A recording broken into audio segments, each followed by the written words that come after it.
Beautiful. So the title of today's discussion is Because I Choose To. The power of decision, choice, and manifestation. We're going to talk about choice. And we are going to talk about the movie The Matrix. What The Matrix can teach us about manifestation. All right? Well, might make a couple unsettling analogies, but it's all to grow. It's so you can get the reality that you want, right? So we're going to talk about the power of choice. Because what does this always come down to? You have to make the choice, right? Even the choice of confusion is a choice. Okay? So I'm going to play a clip from The Matrix, and then we are going to talk about it. All right? I'm going to play it right now. You can either listen to it or you can jump on YouTube and watch it. Here it is. Okay, this is the scene where Agent Smith is whooping Neo's ass. We're going to talk about the archetypes of the different characters in The Matrix, right? We're going to talk about what they mean. We're going to talk about the archetype of Neo, the archetype of Agent Smith. We're going to talk about the archetype of Morpheus. We're going to talk about the archetype of Trinity. Those four, and then we're going to paint a beautiful picture of the metaphysical meaning of this story. Then we're going to talk about choice. So let's get into it, okay?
Temporary constructs of a feeble human intellect trying desperately to justify an existence that is without meaning or purpose. But all of them as artificial as the Matrix itself. Although only a human mind can invent something as insipid as love. You must be able to see it, Mr. Anderson. You must know it by now. You can't win. It's pointless to keep fighting.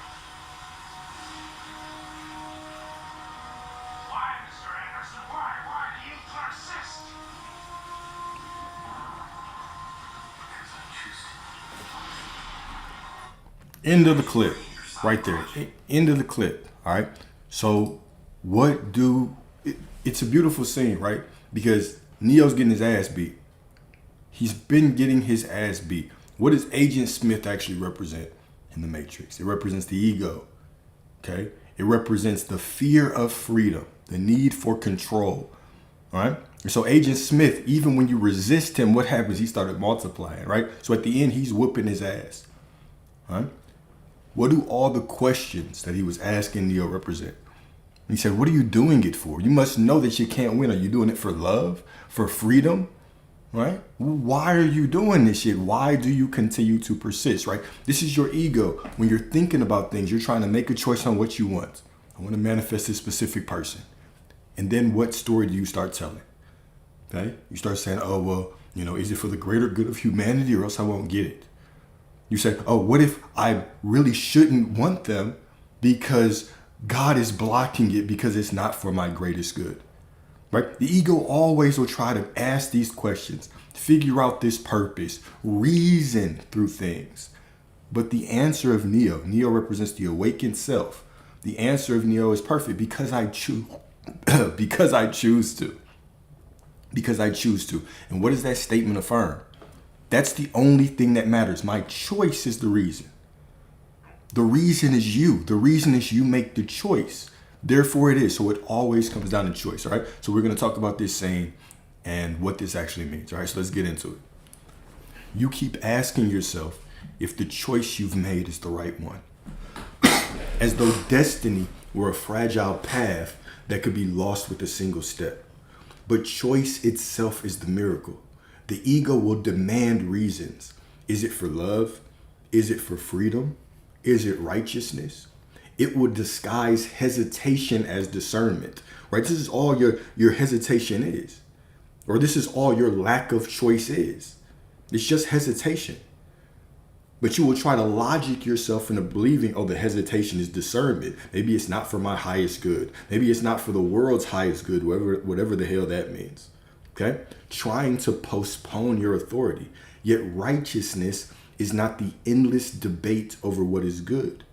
It is simply committing to the vision God already placed within you. It always comes down to your choice. Okay? The longer you hesitate, the louder the ego becomes. I've been doing this for 6 months, Alex. What if I'm blocked because it's for my greater good and something is trying to block me? This is just hesitation disguised as discernment. Just doubt disguised in logic. It is just you worshiping your doubt. That's it. Okay? You wonder, is God blocking this? Is it not meant for me? But God does not block. He is the one who gave the desire in the first place. The only blockade is the shadow of your hesitation, mirrored back to you by reality itself. Even doubt is a choice. Saying, oh, I don't know if I should get this. That is a choice. And reality says, okay, if you cannot commit to anything, if you want to commit to confusion, one moment you say I have it, the next moment you say I don't know. Where is it? Should I even want this? Then guess what reality shows you? It shows you confusion, right? So a lot of people are in a time loop of confusion. When Neo stood before Agent Smith and was asked again and again, why persist? What are you doing it for? Do you even know what you're doing it for? Is it love? Is it freedom? It makes no sense. Your feelings about it are just as real as this matrix, right? This was a profound statement that Agent Smith made. Profound. You're right. Your feelings, your doubts are just as real as this illusion, this matrix that you are in. This movie is a gem, y'all. If you don't start watching the Matrix from a metaphysical perspective, this movie is a gem. Okay? He asked. So when he was asked again and again, why persist? What his answer did, his answer shattered the illusion of justification. Trying to justify why you want something is an illusion. And what did he say? What did Neo say? Because I choose to. Cutting through all the bullshit. Why do you want it? Do you want it for freedom? Is it for your highest good? What if you're being redirected to something better and that's why you don't get it? Why are you persisting? The only answer that mattered was the only answer that Neo gave. Because I choose to. That's it. What's up? What's up? Choice is the purest faith. The refusal to bow to delay, doubt, or demand for reasons. All right. So today we're gonna have some aha moments here today about choice. We're gonna have some aha moments today about choice. So let's talk about it. We're gonna talk about the different archetypes within the matrix, what they mean, and how this can help you manifest the life that you desire. Number one, Neo. What does Neo represent? Neo represents the awakened self, the Christ archetype. Okay, what does Morpheus represent? Morpheus represents the higher self, the unshakable higher self who knows who you are even before you know who your damn self is. What does Trinity represent? The divine feminine. The divine feminine within you calling you to awaken. All right, what does Agent Smith represent? The ego. So we're going to talk about those four archetypes. Number one, Neo. Neo, meaning new. This is what Neo means. Neo meaning new is the soul's awakening into divine identity. He begins as Mr. Anderson, right? A man trapped in routine, alienation, seclusion, and the illusion of separation. But as he answers the call, he realizes he is the one. He answers the call is the key part. All right. So spiritually, he mirrors the Christ within, the awakened I am, consciousness that transcends limitation. And we're going to talk about what this means even throughout the series, right? Because remember, Neo woke up in the first movie. He woke up in the first movie. But even in the third movie, he was still getting his ass beat. Agent Smith, representing the ego, was still fighting his ass. Why do you do this? Why do you persist? Why are you doing this? Is it for love, for freedom? What? Why? And even then, Neo still had to persist. So even his awakened ass still had to persist through his ego and simply remind himself, because I choose to. And that is how he actually finally got what he wanted. Okay? His resurrection scene, Neo's resurrection scene, echoes Gnostic and biblical motifs. When he dies and rises, he perceives the Matrix not as reality, but as code. What does that mean? He sees the Matrix not as reality, but as code, showing that mastery comes when one sees through illusion. Mastery doesn't come because everything is perfect. Mastery comes because you begin to see through the illusion. Right? It is when you finally settle and say, I don't care what the situation looks like. The situation could look like whatever. But the God within me is perfect, so the situation must be unfolding perfectly. I don't care what it looks like. I don't care if I said I want this person and it looks like they're with somebody else. I don't care. If I said I'm prosperity and the money looks like it's not showing up. I say I am prosperity and the due date comes and passes. I'm still prosperity. You see through the illusion. When I say illusion, remember, illusion does not mean it's just fake. It means reality is never what it seems. It's always what you are. Reality is not just what it is, it's what you are. Okay? The moment that I conform to reality, I've lost. You lose. You are above reality. You have to persist through reality, right? Why do you persist? Why, Mr. Anderson? Why do you persist? Even still calling Neo his old name. Still calling Neo. Still trying to remind him of who you used to be. Go back to the doubt, bruh. Maybe you don't have what you want because God wants something better for you. Just giving you all these illusions. The illusion of discernment. Right? Just faith turned over, right? Just a cute little disguise for your doubt. We call our doubt discernment. We just give it a cute little nickname. All right? Cool.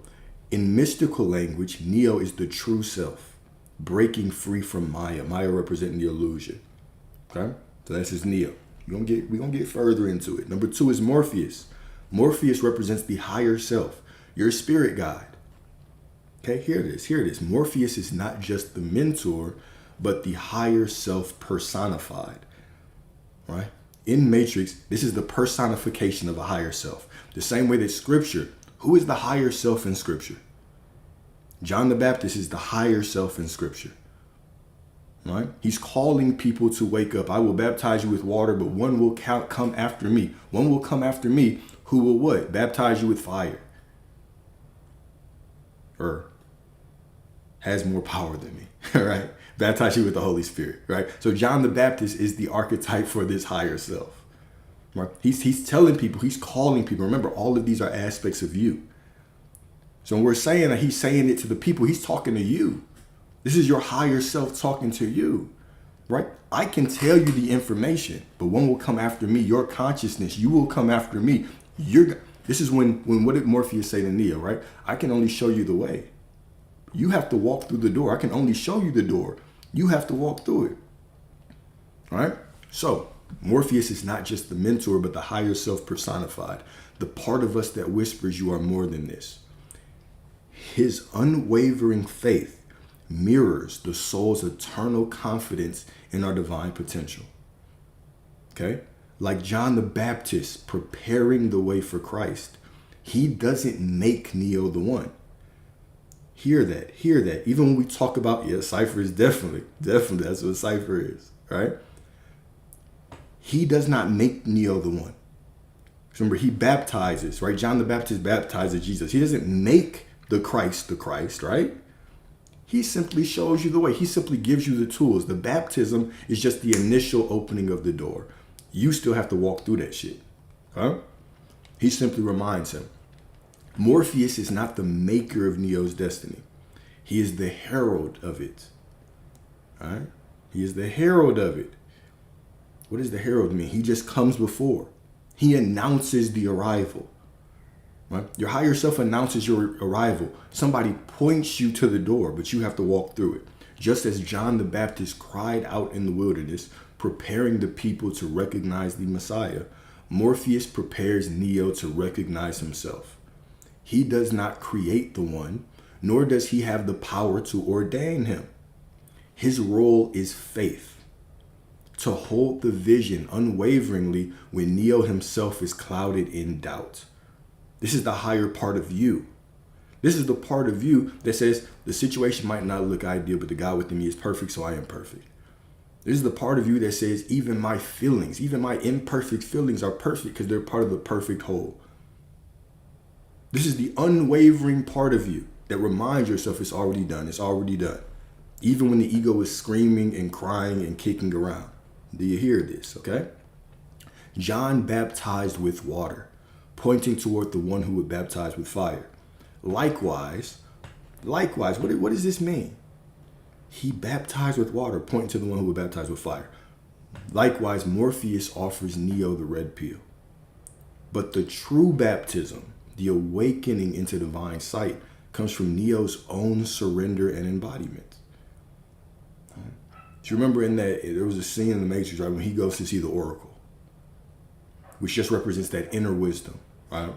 So he goes to see the Oracle, and the child that he meets in the hallway is just bending the spoon. Just try not to bend the spoon. It's impossible. Right? Simply try to remember the truth. There is no spoon. There absolutely is no spoon. Then you will see it's not the spoon that's bending, but you. Right? You're not changing that person. They're done. You can't change them. You're simply changing your perspective. Therefore, they change. Right? And so once Neo gets that information, he starts kind of waking up and realizing things, right? Even when they go to save Morpheus, when he gets in the elevator, before him and Trinity shoot it down, right, and fly up, he even repeats to himself, right, there is no spoon, right? This is us starting to wake up. We're doing the affirmations and the visualizations. We're trying to remind ourselves of who we are, right? We're trying to remind ourselves of who we are. Take a step further. If you remember, even when Neo is going against Agent Smith, who represents his ego, they're fighting, okay? Neo finally realizes, okay, he's waking up. I can hang with him. I can fight him. I can fight back. All right, it's part of the waking.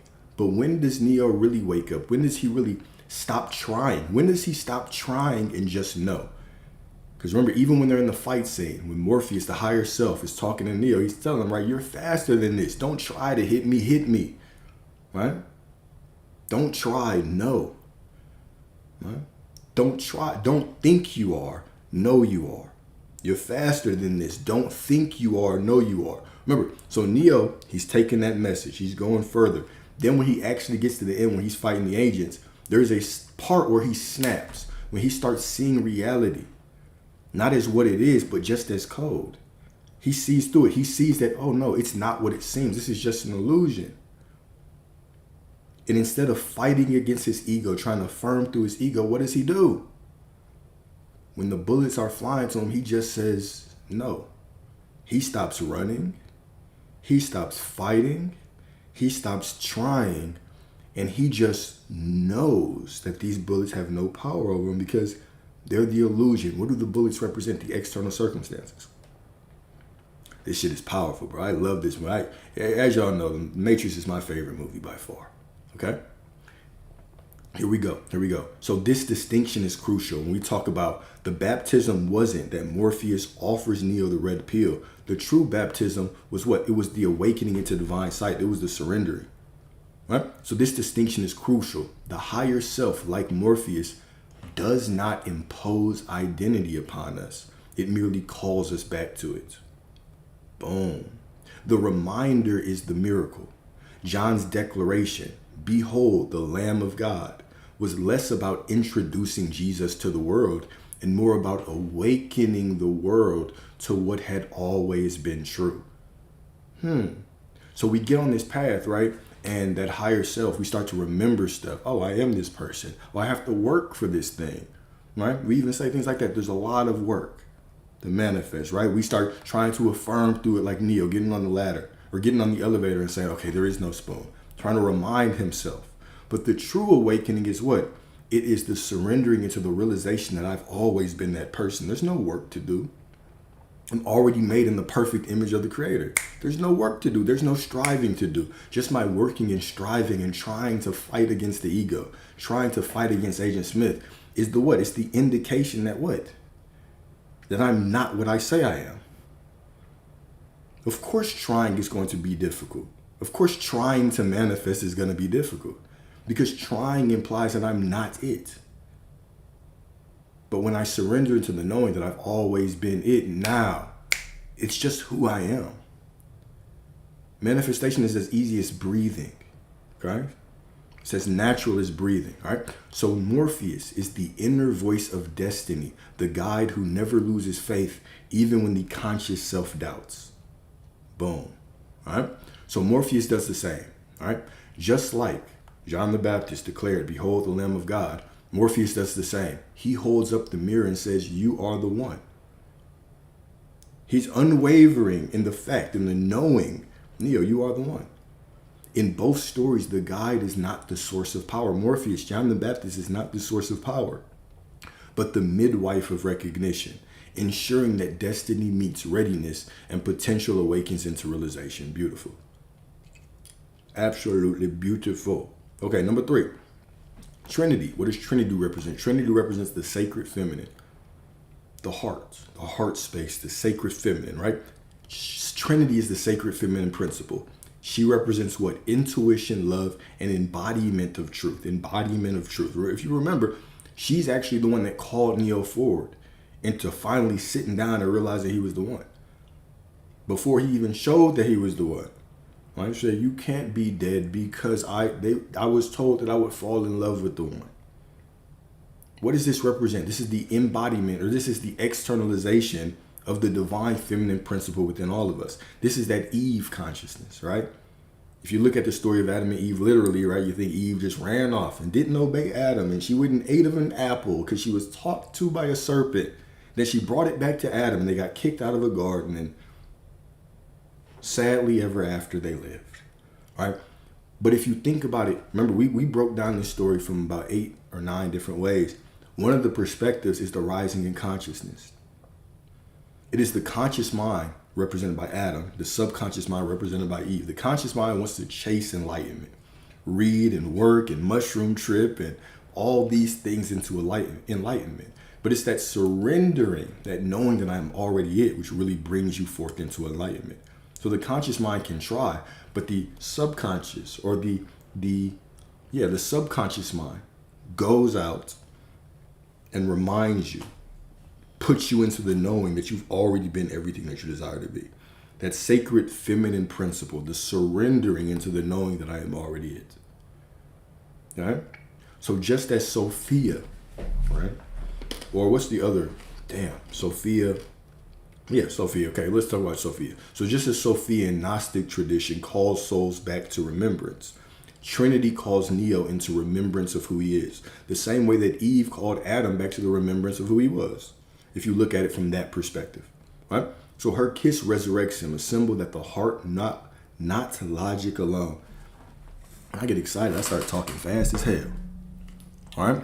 Her kiss resurrects him, a symbol that the heart, not logic alone, is what births the new self. Beautiful. Okay? Next is Agent Smith. Agent Smith is the ego, the shadow self, the adversary that resists awakening. Okay? He is relentless. The ego is relentless, multiplying whenever resisted, just like ego patterns. You ever been on a healing journey and you realize the more that you tried to find stuff to heal, the more you found?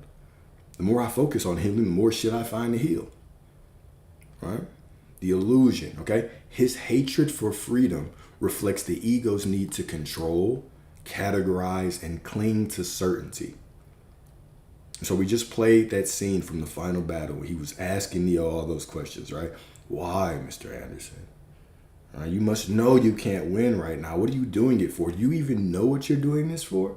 Is it love? Is it freedom? The same questions that we ask. Should I even want this? What if it's God blocking me? Because I should get something better. Why would I even want somebody like this, right? All of these things. It's just doubt disguised as discernment. It's just you refusing to make a choice. And because you refuse to make a choice, that is a choice, and reality just gives you confusion because that's what you're being. Hear that. The lack of making a choice, the lack of making a choice is a choice. When you decide to not make a choice, you are choosing confusion in your life. You can't on one hand say, I have it, and on the other hand say, oh, well, maybe, I'm not getting it because it's for my greatest good. Your greatest good is what you desire. Your greatest good is whatever you choose. This is why even Neo's response is so profound, because when the ego, represented by Agent Smith, is questioning him and pushing him, what are you doing it for? Come up with a reason. Why? Do you even know why you're doing this shit? Neo simply says, because I choose to. This is all reality creation is about. This is all reality is. Reality is just a pushing you further and further down the path to the realization that you're always just making a choice. I'm making a choice to commit to deciding what I want. I'm making a choice to commit to confusion. Or I'm making a commitment to not having what I want. I'm always choosing. The choice to be confused is a choice. The choice to decide is mine is a choice. Hesitation is a choice. Me saying, because I feel this way, I'm out of alignment is a choice. You could only create the reality you don't want. You could only create what you don't want by being so powerful that you can pretend you're not in alignment and therefore get what you don't want. You're never out of alignment. You're always choosing. This is how powerful you are. It's not about staying in some vibrational frequency so you can get what you want. It's about finally making the choice right now that you're already what you wanted, that you already are everything you desire to be right now. No matter what, no matter how you feel, no matter what you're thinking, you simply stick to your choice and you allow reality to follow, because reality is just you. It's just an extension of you. You see confusion in your reality because you refuse to make a choice. You're on the fence. Right? I'll tell you all the time, right? Whenever we end this and I'm like, all right, y'all, if y'all want to come up here, go ahead and join. The challenging thing with all of us, right? The challenging thing is not figuring out like, oh, this is where the limitation is. What is the challenging part? The challenging part is getting you to drop your damn limitations. The only reason that some people take long and some people click is because some people are willing to just accept that they are everything they desire to be. And other people want to argue for their limitation. Oh, you don't understand. This is that story. Oh, you don't understand. This is how it was. You don't understand. This is what they do. You don't understand. They're toxic. You don't understand this. I don't need to understand. The past doesn't matter. You're just dragging the past into your present, right? To make an excuse, to argue for your limitations, but you don't have any. Arguing for your limitations is just creating a reality with limitations. Why would I want to join you there? Why would anyone want to join you there? Why do you want to join yourself there? Right? So you're always making a choice. All right? So in the final battle, Smith is not destroyed by brute force. Right? Neo doesn't fight against the external circumstances or fight against his ego. It is by Neo's surrender, echoing the mystical truth that darkness, situations dissolve when met with radical self-knowledge and unity. You're given this all the time, right? Over and over and over again, right? Neo didn't beat Agent Smith in the first movie by fighting back. He beat him by finally surrendering. He stopped fighting back. He stopped fighting against the external circumstances, fighting against the ego that's always changing its thoughts, always changing its emotions, always changing how it feels. And just finally realize that reality is not like whatever I see out there. It's not really what it is. Whatever I see is just whatever I say it is. So why not say, even though it looks like it's falling apart, it's just unfolding perfectly. That's it. Okay? So let's get into it. Because I choose to. The power of decision in manifestation. So first verse is Joshua 24:15. Joshua 24:15. Choose this day whom you will serve. Right? Remembering that it's always about a choice. You choosing confusion.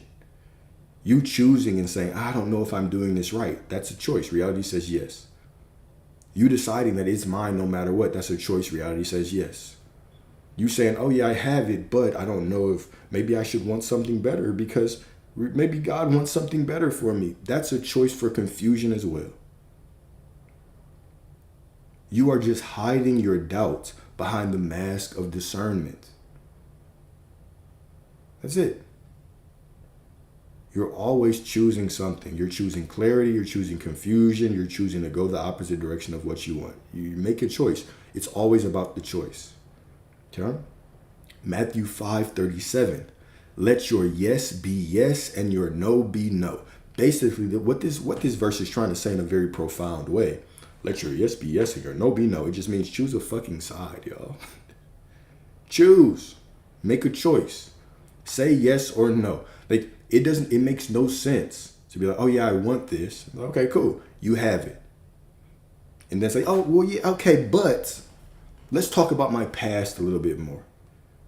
Yeah, but I feel this way. But this, but that. But. Right? Everything after the but is bullshit. Okay? You have it. It's yours. I am prosperity. It is mine. Does it matter if I'm losing all my money in physical reality? No, it doesn't matter because what? Reality is never what it seems. It's what I am. It might look like it's falling apart, but it's always coming together. We get up here and we talk about success stories over and over. People just jump on here like, hey, look, I thought that shit was fucked up, but guess what? It was all coming together and I got exactly what I needed. The same story over and over and over again, but somehow we believe our situation is different. This is why even scripture tell you, judge not by appearance, but judge by righteous judgment.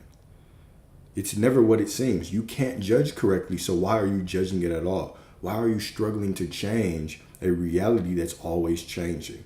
Why are you struggling to change your emotions that are always changing? Why are you striving and reaching and trying to be something that you were already born as? Stop trying to be perfect. Stop trying to be in alignment. Stop trying to be worthy. And just know that you are because you are made in the perfect image of Source. That's it. Don't think you are, right? This is what Morpheus was telling Neo when they were fighting in the beginning. Don't think you are, know you are. Stop trying to hit me and hit me. I can only show you the door, but you have to walk through it. This is what Morpheus said. This is what your higher self, this is Morpheus, the personification of your higher self said to Neo. I can only show you the door. You have to walk through it. Stop trying to hit me and hit me. Stop trying to be worthy and just know you're worthy. Be worthy. Stop trying. Don't think you're worthy. Just know you are. All right? Number one, the ego will always demand reasons. The ego never accepts a decision at face value. It interrogates you with questions dressed as wisdom. Is this holy?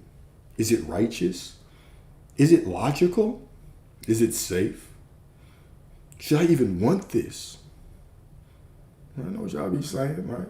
But even in this song, this person says you shouldn't take them back if they do this. You're not taking them back. You're choosing a new version of them. But it is the endless questions, right? It's endless. The endless questions are not guidance. They are hesitation disguised as humility. Righteousness is not in the reasoning. It is in alignment with the God seed already planted in you. Righteousness is not in reasoning. It's not in sitting there going back and forth playing ping pong with your doubts. I want it, but maybe it's not for me. I want it, but stop trying and just know. Just make the choice. The choice is enough. Why, Mr. Anderson? Why do you persist? Because I choose to. And that is enough. Because I chose it, that is enough. Righteousness is simply choosing the seed that God has already planted within you. The Spirit of God decided that it wants to experience something through the identity of you. Therefore, it gave you a desire. This is what it is. You simply need to choose it. Just choose. Stop trying to be that person and know that because you are Source, because Source already gave you the desire, you've already made the promise at that point, right? Romans 11:29. For the gifts and the callings of God are irrevocable. right? So the moment I have the desire is God desiring it through my identity. I want to experience this through you, Alex. Who am I to say no, right? The gifts and the callings are irrevocable. It's done. It can't be taken back. It's finished. It's final. So now my only job is to align with that source within me. If the promise was already made, then me aligning with it is what it's just saying it's already mine. I chose it. I already chose it. It's already mine. It's already mine. Why do you persist, Alex? Is it because of freedom or is it love? Well, how do you know that's logical? What if God wants something better for you?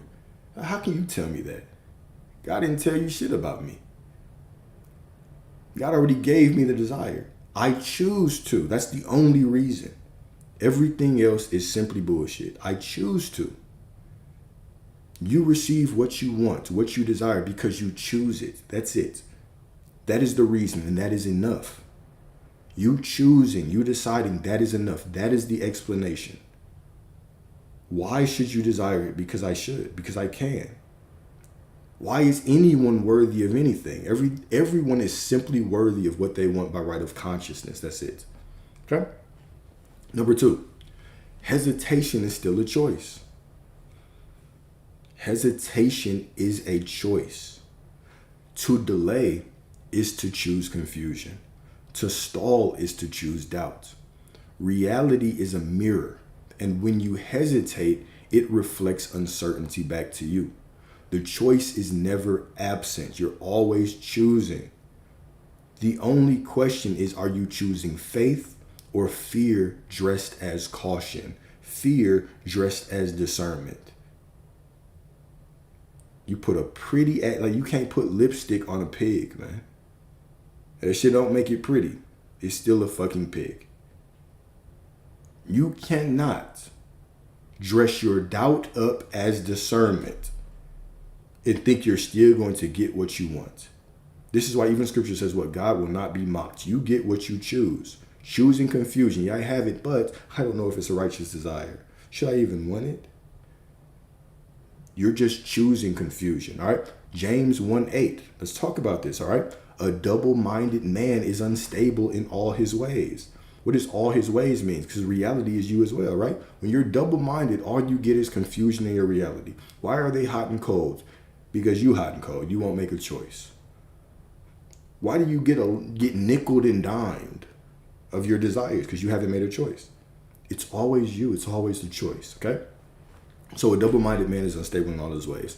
This verse exposes the paralysis that comes from divided intention. A double-minded man is one who holds two conflicting visions. Faith and fear, yes and no, trust and doubt. His inner world pulls in opposite directions. So his outer life mirrors that chaos. If your inner world is pulling in these multiple directions, of course your outer world is going to mirror chaos. Because your outer world is just a reflection of you. You're always confronting yourself, okay? To be double-minded is not simply to waver in belief. It is to fracture your own authority. When your heart says go, but your mind says wait, you broadcast uncertainty, and reality has no choice but to reflect instability back to you. I hope this is a light bulb moment. I trust that it is, okay? But the cure is not striving, it is singularity. To choose one vision, one word, one knowing, and commit to it fully, no matter what. I am that I am, no matter what the situation looks like, no matter what my emotions say, no matter what those old egoistic thoughts say. I am that I am, no matter what. Stability comes not from circumstance, right? Stability comes not from circumstance, but from what? Alignment. When your inner yes and your outer action agree. You don't need a reason to want what you want. You just want it. That's enough. You wanting it is enough of a reason for you to have it. That's it.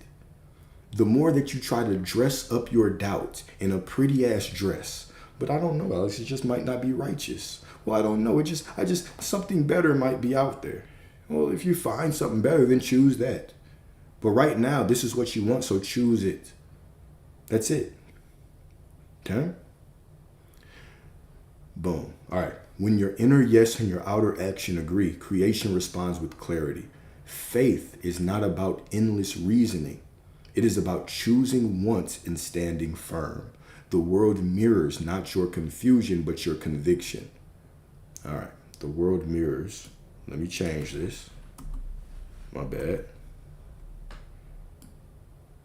That's a typo. Well, it's more than a typo. It's just an oversight. All right. The world mirrors your confusion and your conviction. And your conviction. And when your mind is single, your path is steady and your life moves in the power of divine certainty.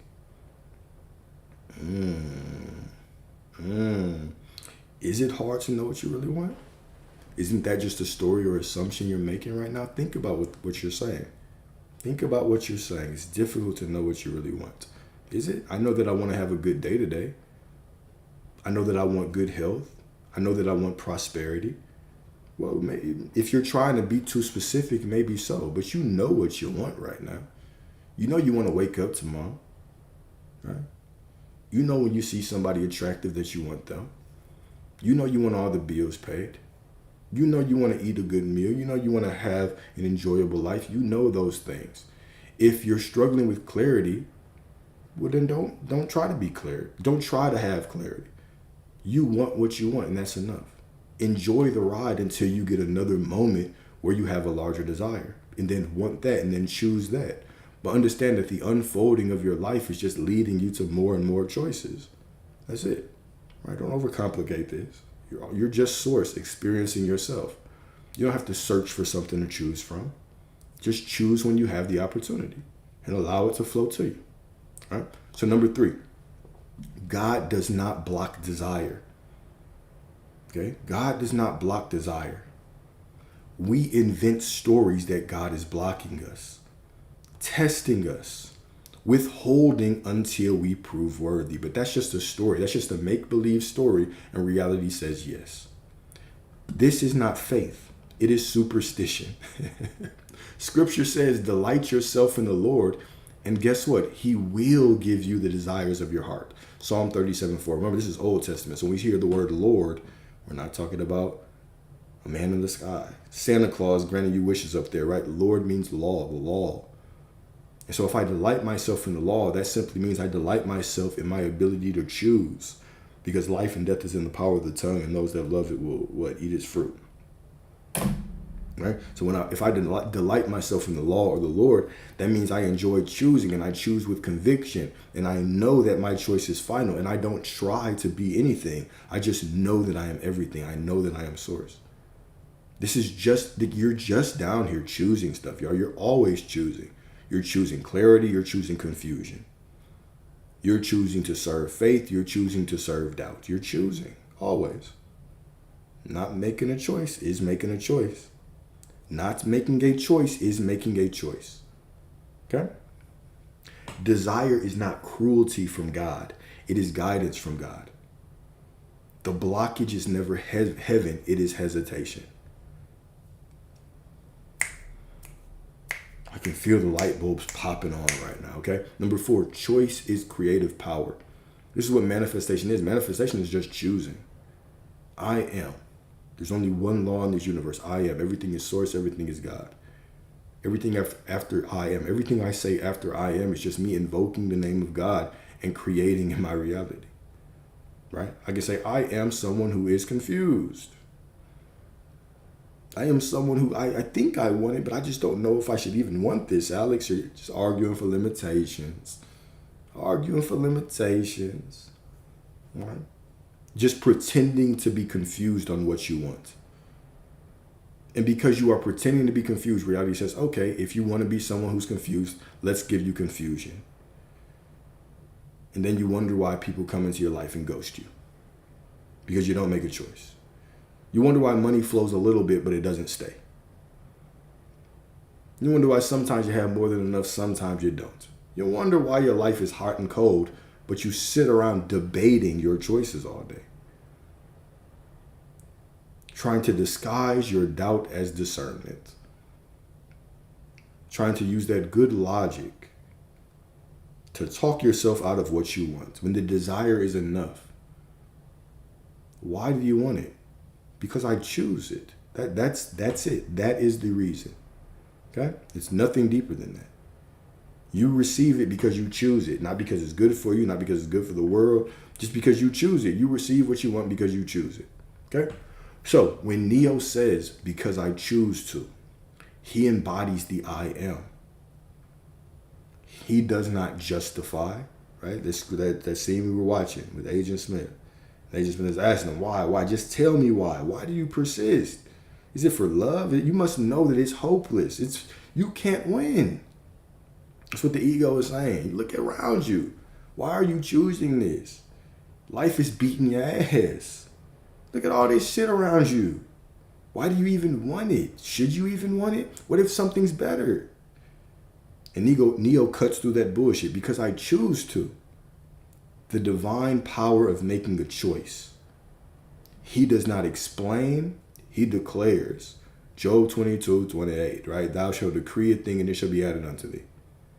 He does not explain, he declares. This is the essence of divine power. The word made flesh through decisive action. The mountain does not move for explanations. The mountain does not move because you have explained it to move. All right, mountain, you should move because, I think this will be good for the world. And, I've thought about it. No, the mountain simply moves because you say it, because you say it. Okay? Matthew 17:20, say to this mountain, move, and it will move. Now let's break this down in matrix terms, okay? Let's break this down in matrix terms. This verse reveals the raw authority of faith. Now let's put in parentheses, by faith, the word choice. The ability to command reality rather than react to it. Jesus says the mountain moves not because you beg or wrestle with it, but because you speak with the knowing of one who carries divine power. Remember Jesus representing the Christ consciousness, representing your I am awareness. Okay, that was Neo. We talked about the archetypes of those four people in the Matrix. Neo represents what? The higher self, the awakening you. Morpheus represents what? The higher self. Trinity, the divine feminine. And Agent Smith, the ego or the shadow, unfortunately. Okay? All right, here we go. So Jesus says the mountain moves not because you beg or wrestle with it, but because you speak with the knowing of one who carries divine power. In the Matrix, Neo's awakening mirrors this truth. At first, he dodges bullets.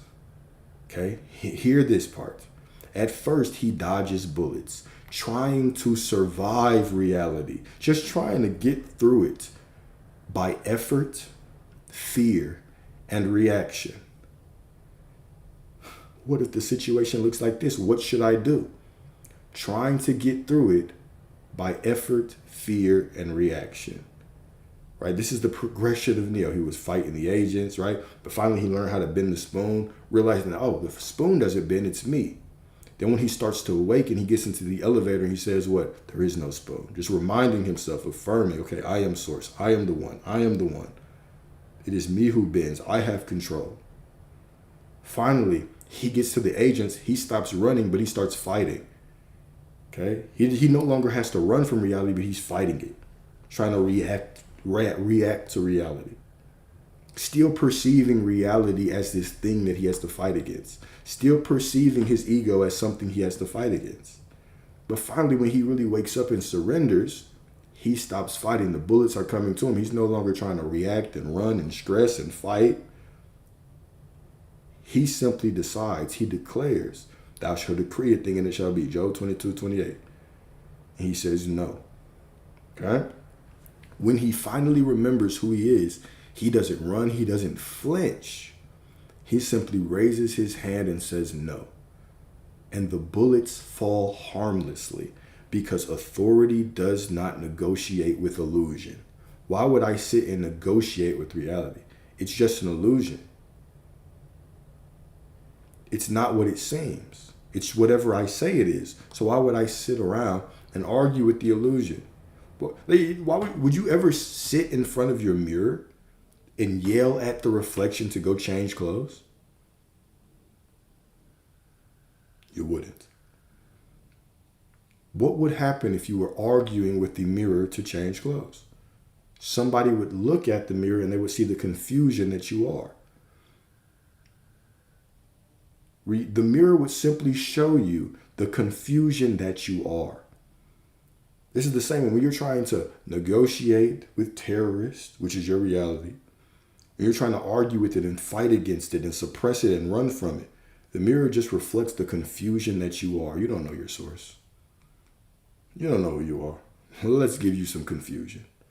You're pretending to be confused. You're dressing up your doubt as discernment. Maybe I don't want it. Maybe there's something better. Maybe God doesn't want this for me.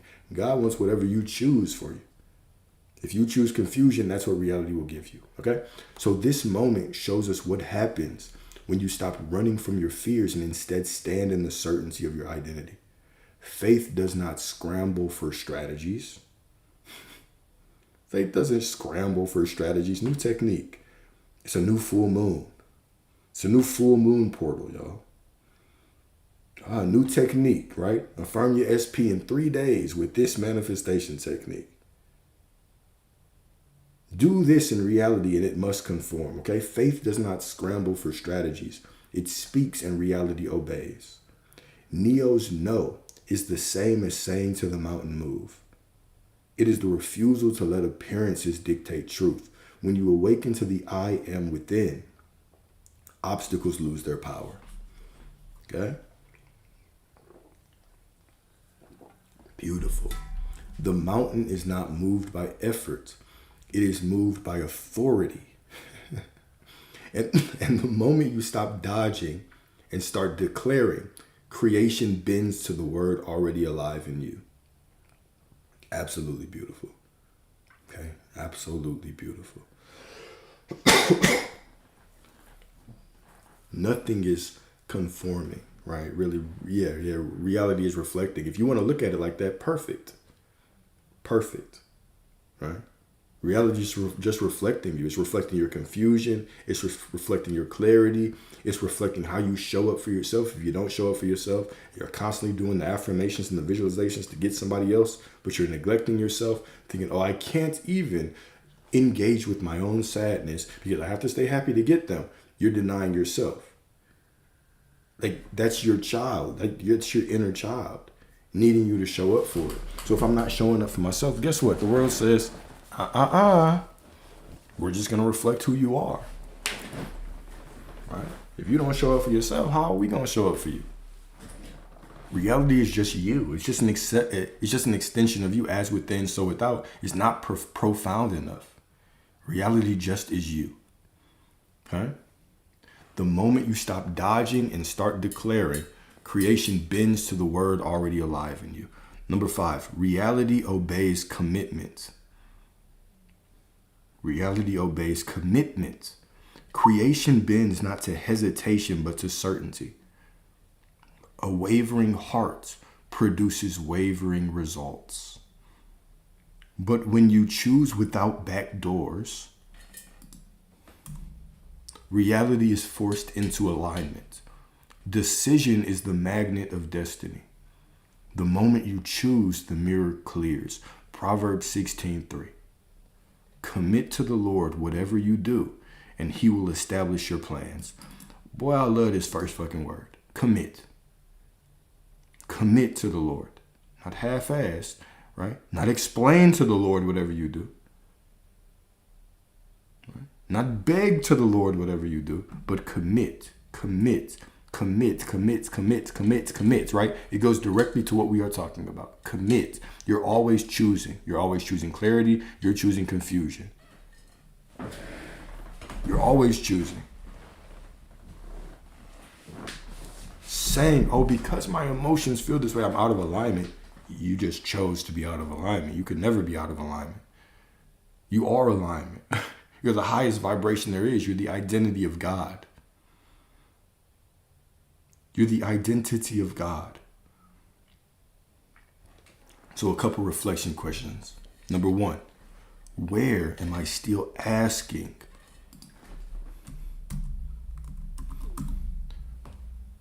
I'm doing all kinds of modifications in this one.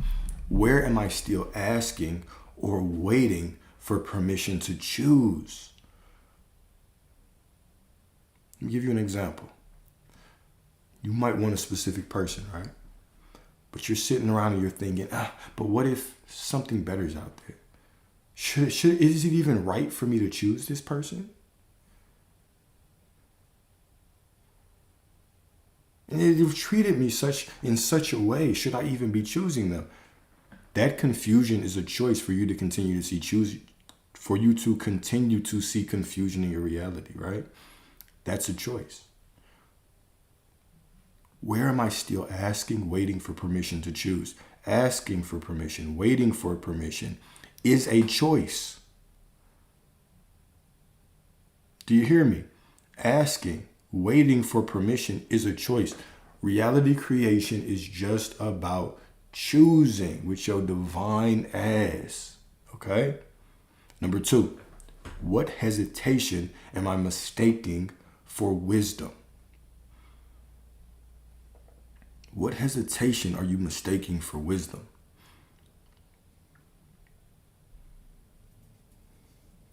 Right? Even seeing lack is a choice to not commit to prosperity.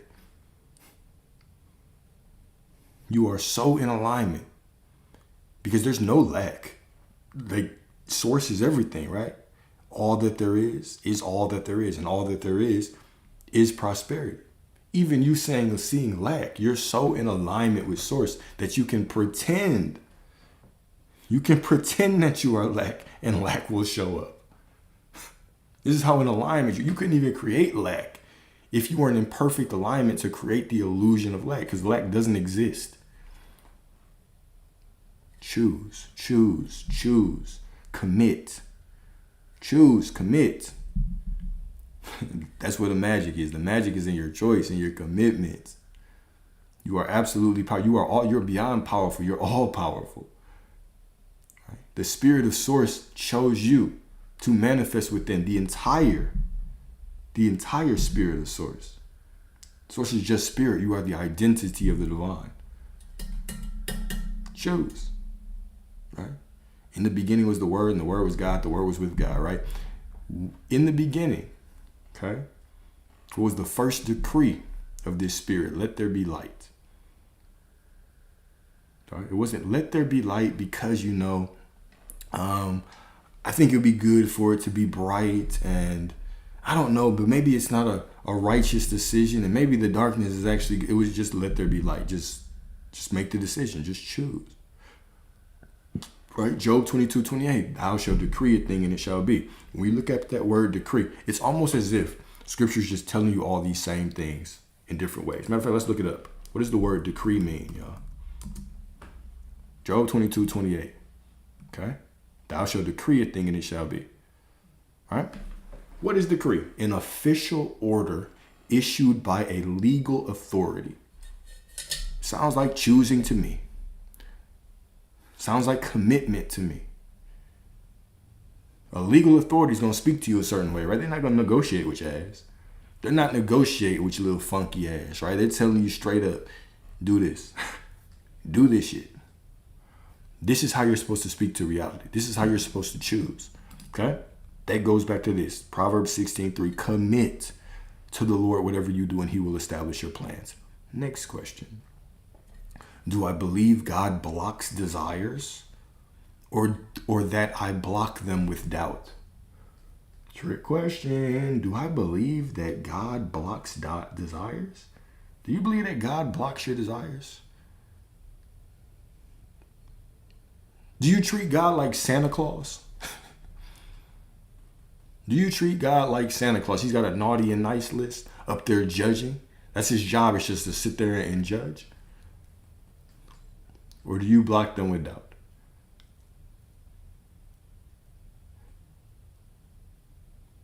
The interesting thing is that believing that God blocks desires is simply you trying to disguise your doubt with some kind of logic.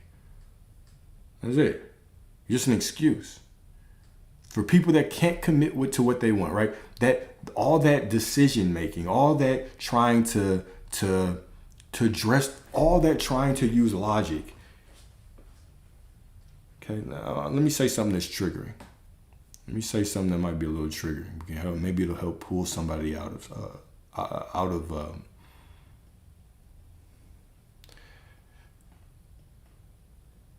Damn, I forgot what I was going to say.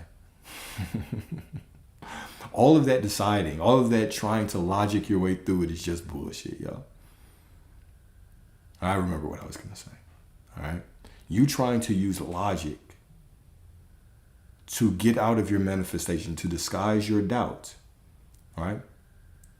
It's just your inability to commit. In other words, it's just weakness. You have to purge that from you. You have a choice. You can commit to the desire, that source placed within you, or you can commit to your ego. Which one? Who does the work?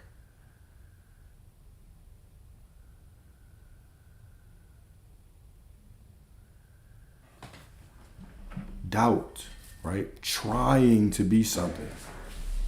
It's just for those that don't have the balls to decide, that don't have the balls to commit and choose.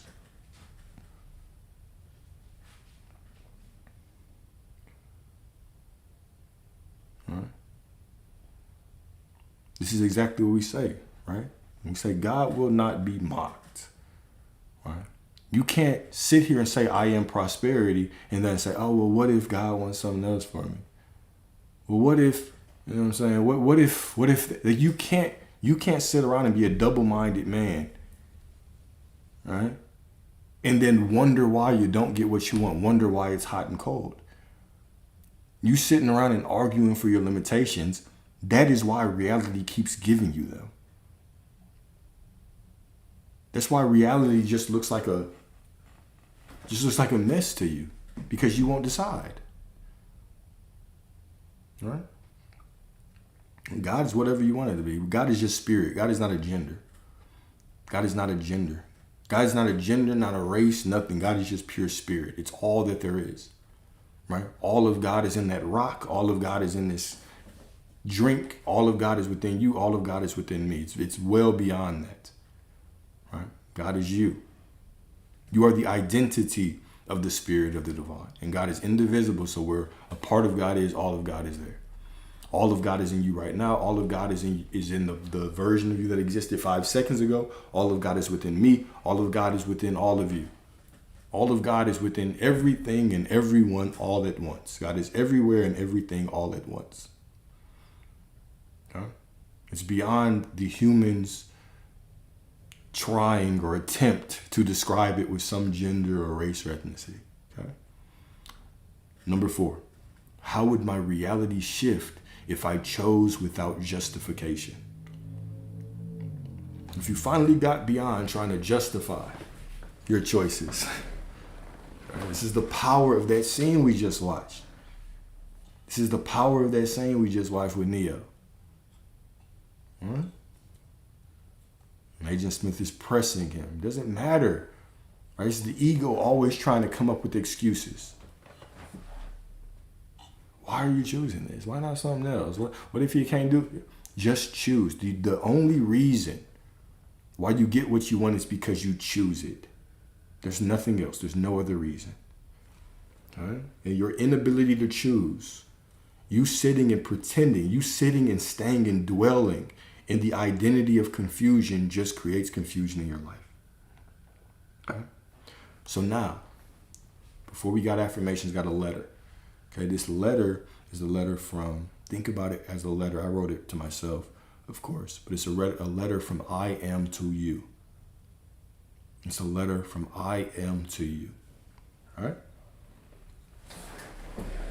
Cool. All right, so beloved, you have delayed long enough. Every time you hesitate, you hand your power back to doubt. Every time you negotiate with reality, you teach it to mirror hesitation instead of clarity. But I tell you now, choose. Stop waiting for reasons. Stop bargaining for outcomes. Stop circling around the vision God already burned into your spirit. The mountain will not move until you speak. The mirror will not clear until you decide. Choice is your birthright, your divine authority. Heaven has already said yes. It is you who must echo that yes with finality. Do not ask if the path is safe, worthy, righteous, or reasonable. Righteousness is not reason, it is alignment. Faith is not a debate, it is a decree. Stop running through all the what ifs and declare it is so.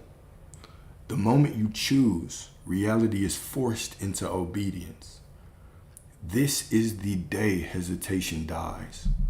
This is the day you burn the back doors and step fully into the dream. You are not here to question destiny. You are here to embody it. Choose and let the whole universe rearrange around your certainty. Signed, I am. Okay? So affirmations. When I'm saying these affirmations, remember, okay? Remember, you are not trying to become any of this. You are remembering you already are it. You've already made the choice for what you want. What you want is already yours. This is divine remembrance. This entire journey is about remembering and choosing. Choosing, remembering. Remembering you are already everything you desire to be. And now you make a choice. And just because you made the choice, that is a good enough reason for you to have everything that you want. That's it. That's it. Why do you deserve what you want? Because you choose to. Okay? Because you choose to. Cool. Number 1. The desires of my heart are not random.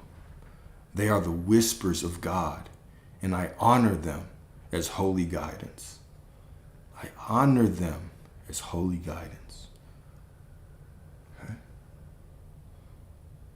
I want y'all to answer that question. How do you deal with doubt? We're talking about choosing. All right, so I want you to answer your own question. I want y'all to answer that question. How do you deal with doubt? You have made a choice and you deal with doubt. Or you've made a choice and now you have doubt. How do you deal with it? I'm gonna start pressing y'all to answer these, right? Because all the answers, all the answers simply come from the knowing that you're already what you desire to be. I don't want to be any of y'all's crutch. Okay, I want y'all to continue graduating, right? All right, Alex, I graduated. Subscription's over. I'm moving on. I'm living the life of my dreams, right? You have all of these answers. Okay? Everything that you need to know is within every single one of these discussions. If you've heard them once, if you've heard one, you've heard them all. We might give them from different perspectives, but if you have heard it once, you have heard it all. How do you deal with doubt, y'all? How do you deal with doubt? You have chosen what you want. It is promised. It is done. And now you doubt it. Isn't me saying that doubt has power to stop what I want? Isn't that a choice? Isn't that a choice? For me to say that my doubt can stop my manifestation, that is a choice that I'm making, right? You are not your doubt. You are not your doubt. You are not your emotions. You are not your feelings. Hell, you're not even your damn thoughts. You are the awareness behind it all.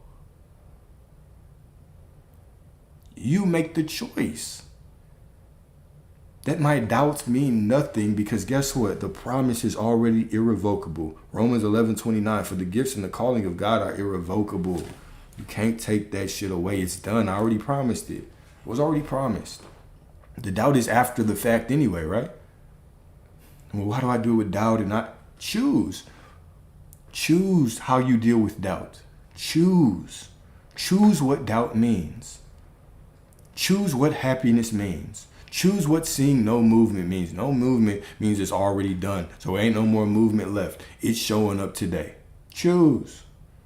Choose what the negative circumstance is. Situation might not look ideal, but the God within me is perfect, so the situation is unfolding perfectly. I don't care what it looks like. I am fulfillment. I am the perfection within the storm. I am the God of my reality. I don't care what the circumstance looks like because all of God is within me, waiting for me to decide what it is. It's a choice, choice, choice, choice. You're always choosing. Choose how you deal with doubt. Choose what doubt means. You always are anyway. You're choosing whether it has no power. You're choosing whether it has the power to take you off the path and take you out of alignment. You're always in alignment. You being out of alignment, you're not even supposed to really even know what those words mean. Alignment and frequency and vibration. That shit is meaningless. You can't tell me what alignment is. Like I always say, you do not have an alignment thermometer shoved up your ass that when you're in alignment, it is beeping for you and saying, good job, Alex. Good job, Alex. Let me give you a little vibration.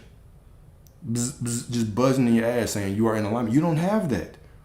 You make the choice and say, oh, I'm not in alignment anymore. It's a choice. It's all a choice. You're always in alignment. The only reason you can even create a reality of lack, because lack is an illusion, it doesn't even exist, is because you're so in alignment that you can create a reality of lack by saying, I'm lack. And the circumstances are just against me, Alex. You don't understand. I'm this and I'm that and I'm that. You're making a choice. It's all choices. Can you see that? Can you see that? Your confusion is a choice. Your lack of making a choice is a choice. It's a choice for confusion. You've made the choice. They are yours. You've made the choice. You are prosperity. And now you argue against it. You say, I don't feel like it. I don't feel good today. So I guess I'm not prosperity. That's a choice. Well, I don't know. The situation that's a choice. It's a choice for you to decide that the situation means something.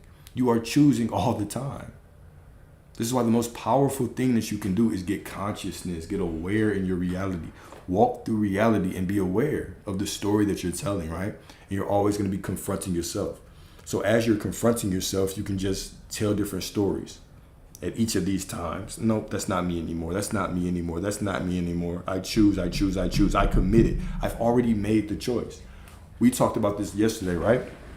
If the gifts and the callings of God are irrevocable, and the desire is the fulfillment, because the desire is the Spirit of God wanting to experience something through the identity of me right now, okay?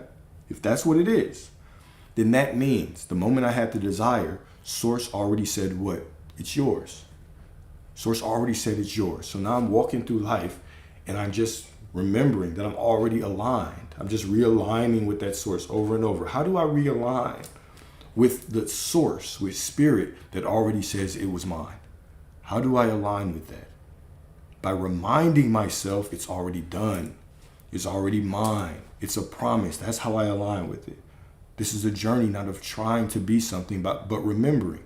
If the promise is already made and I'm walking through life thinking I have to affirm it into my reality, or I have to do my affirmations tonight. Well, if I have to do them tonight to get it, that means right now I'm not that person. So right now I'm saying I'm not in alignment with the Source that already said it's mine. It's a journey of remembering, y'all. You're reminding yourself you're already that person. I'm going to pause for a second right there. Do you understand what I'm saying? It's a journey of remembering. You're not trying to be anything. You're remembering you already are it. Thank you, Goddess. I appreciate you, Jordan. Okay? Cool. So number 2. Thank you, Miss Laura. Appreciate you. Appreciate you. All right. So number 2, okay? My choice is creation itself, and I wield it as the scepter of certainty. I'm going to repeat that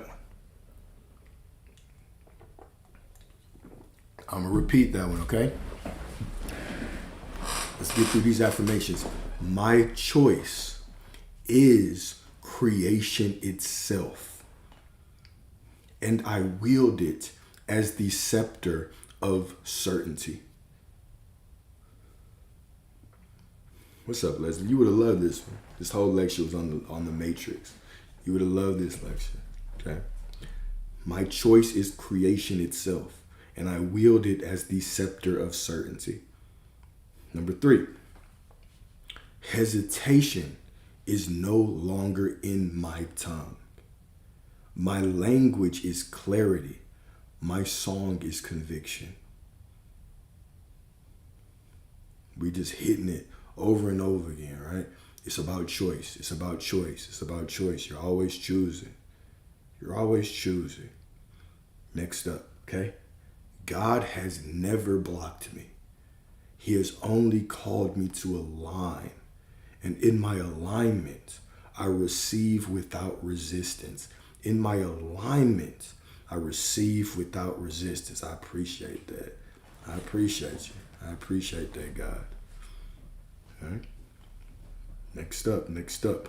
When I say yes, I echo the yes of heaven. When I say yes, I echo the yes of heaven, and all of creation bends to its authority.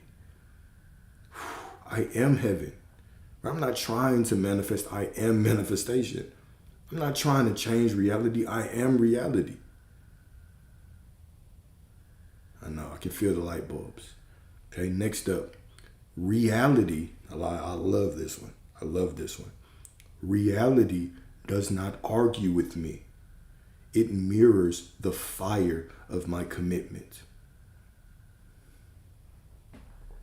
Reality does not argue with me. It can't. It is me. It mirrors the fire of my commitment. Beautiful.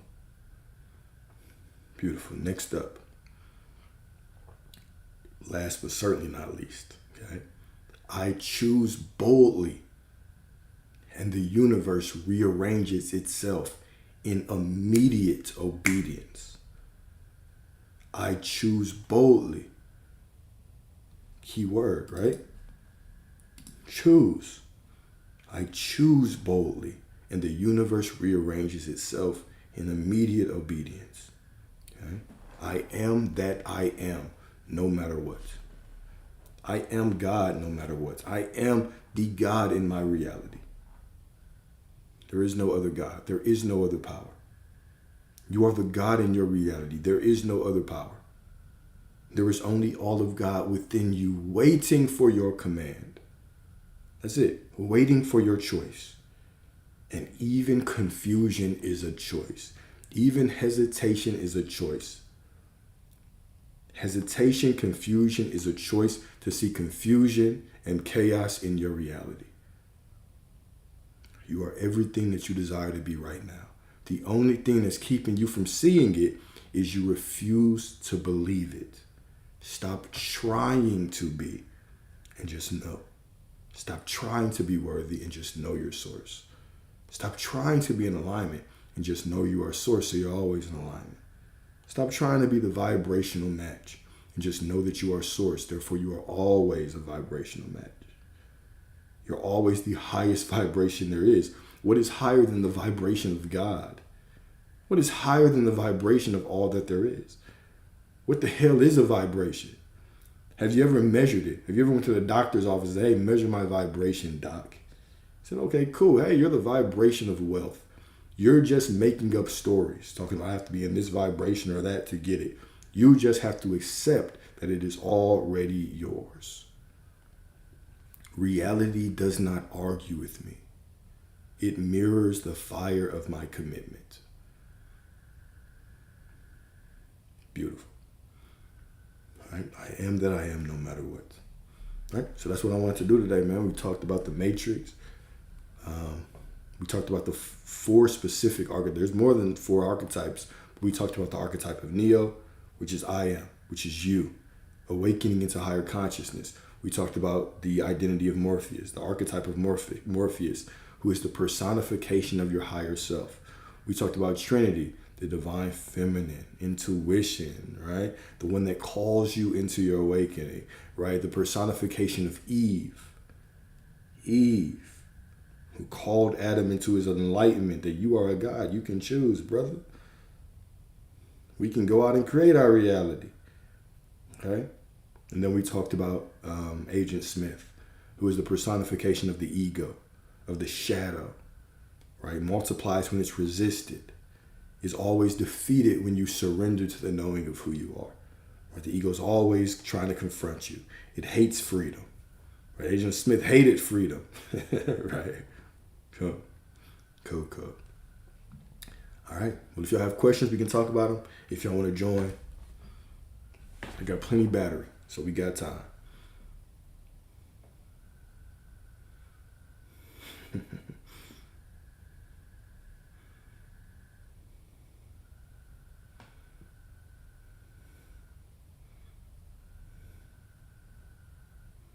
Oh, y'all get quiet now, huh?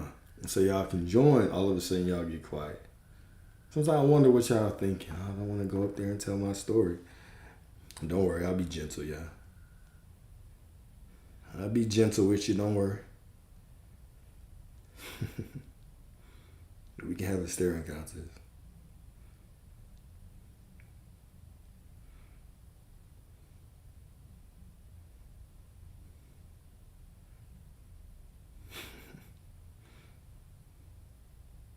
I ain't gonna stare at y'all all night though.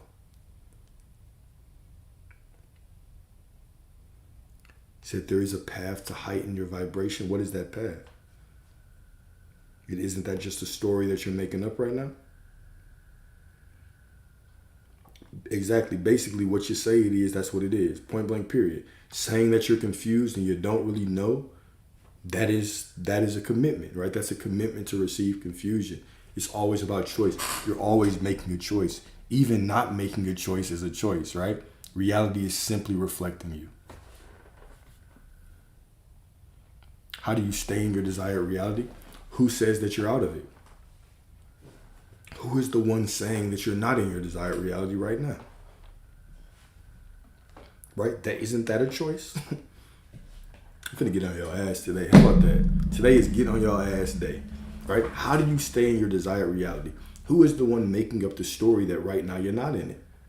I am that I am no matter what. You know what no matter what means, right? No matter what means no matter what you feel, no matter what the ego thinks, you are everything you desire to be right now. You've already made the choice. Right? You already made the choice and said, I am prosperity. I have this. I am that. Therefore, that's what it is. That's all you need to do. That's your power.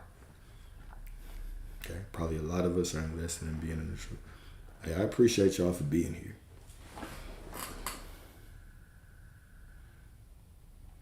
How do I explain the stuff in the Bible that talks about things you're not supposed to do? Give me an example. Give me an example of that. And we can talk about it. Give me an example of something you want to talk about. We can talk about it.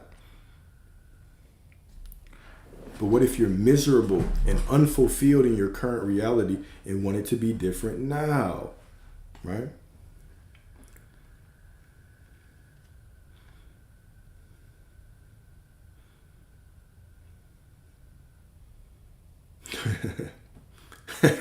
Should I be gentle?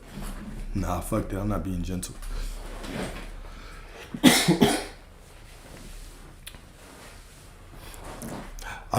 So even when we talk about homosexuality, right?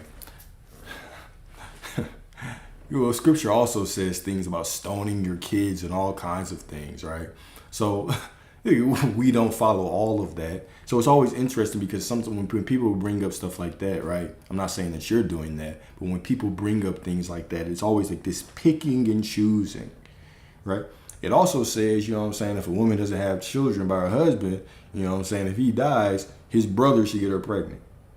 What does that mean? Right? And we'll come up with our own human ways to accept it, right? And be like, oh, it just means that, you know, he has to take care of her. Oh, okay, that's your perception of it, right? So all the scripture is just a perspective. That's all it is, right? What are the things you're taking? If we really sit and we start taking it literally, that's why people that take it literally, they just sit around and argue all damn day. Because it's just full of contradictions. It's very difficult to take it literally because it's not meant to be taken literally. Right? Do you really believe that this, like even when you think of like the judgment and all those things, those are Old Testament concepts, right? And the Old Testament is just talking about the Lord or law from a very metaphysical place. We talk about a lot of stories from the Old Testament and just represents all these different aspects of us. But Jesus represents a different Father, right? Jesus sounds like he talks about a different God than the one of the Old Testament, or Yeshua representing your higher self, right? He talks about a source of pure love and acceptance, accepting all of it, right? Jesus didn't even follow the laws that they had back in the day. That's why the Pharisees were always after him. Well, the Pharisees were, hey, he's healing on the Sabbath. What the hell? What kind of crime is that? Healing on the Sabbath, right? So Jesus didn't even follow the laws of the land. Right? He was anti-authority, anti-government, anti-church, anti-everybody. He would call your ass out. He would flip tables. He would do all of that, right? Because the source he was talking about was just the pure spirit, this being of light, right? Impartial with its salvation. So when we read scripture metaphysically, especially the Old Testament, just read it from the perspective that the Lord is just representing the law. And you always have the choice to choose whatever reality you want based on how you honor the law. And honor the law, fearing the law, all those things. Even when we talked about the story of Job, right? Remember in the beginning when Job lost all of his shit, before he lost all of his shit, it clearly said Job was what? An upright man who feared God and shunned evil. What does that mean? He believed in two powers. He got it all taken away. Why? Because he thought that praising God got him shit. But praising God is meaningless. Remember, I am is just awareness. It's above your faith. You don't need to have faith in source to operate in the laws of source, to get everything that you want from source. This is all love. Infinite love doesn't need your love. It's above your faith in it. It's above your gratitude in it. It is above your anger in it. It just is. All it needs is your commitment to who you say you are. It just needs your choice. That's why reality is just about a choice. This is why an entrepreneur that says, man, I don't believe in God, can still say, oh, I knew that I was going to be successful and it unfolded perfectly. No matter what people said, I got it because they utilized the law. Right? When we take scripture very literally, it becomes a tool for division. People run around thinking they're chosen, talking down on other people, right? Harming other people. Right? The only people that are judging you based on your sexual preference are humans.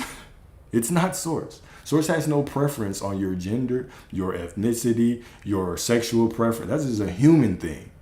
We're the ones running around saying, oh, this is bad. We're good Christians. We have to do this and we have to. Hold up. Okay. Well, I don't see y'all out here stoning your kids. I don't see y'all doing a lot of stuff like that, right? Even though, even in that time, right, those things were kind of, it's all metaphysical. And the interesting thing is you can talk your way around a lot of those laws just by understanding it, just by reading deeper through it, right? There's always these loopholes. So, I'm beyond taking these things very literally. Now, you can if you want, but I'm not here to debate the literalness of the text. We'll just be here all night, right?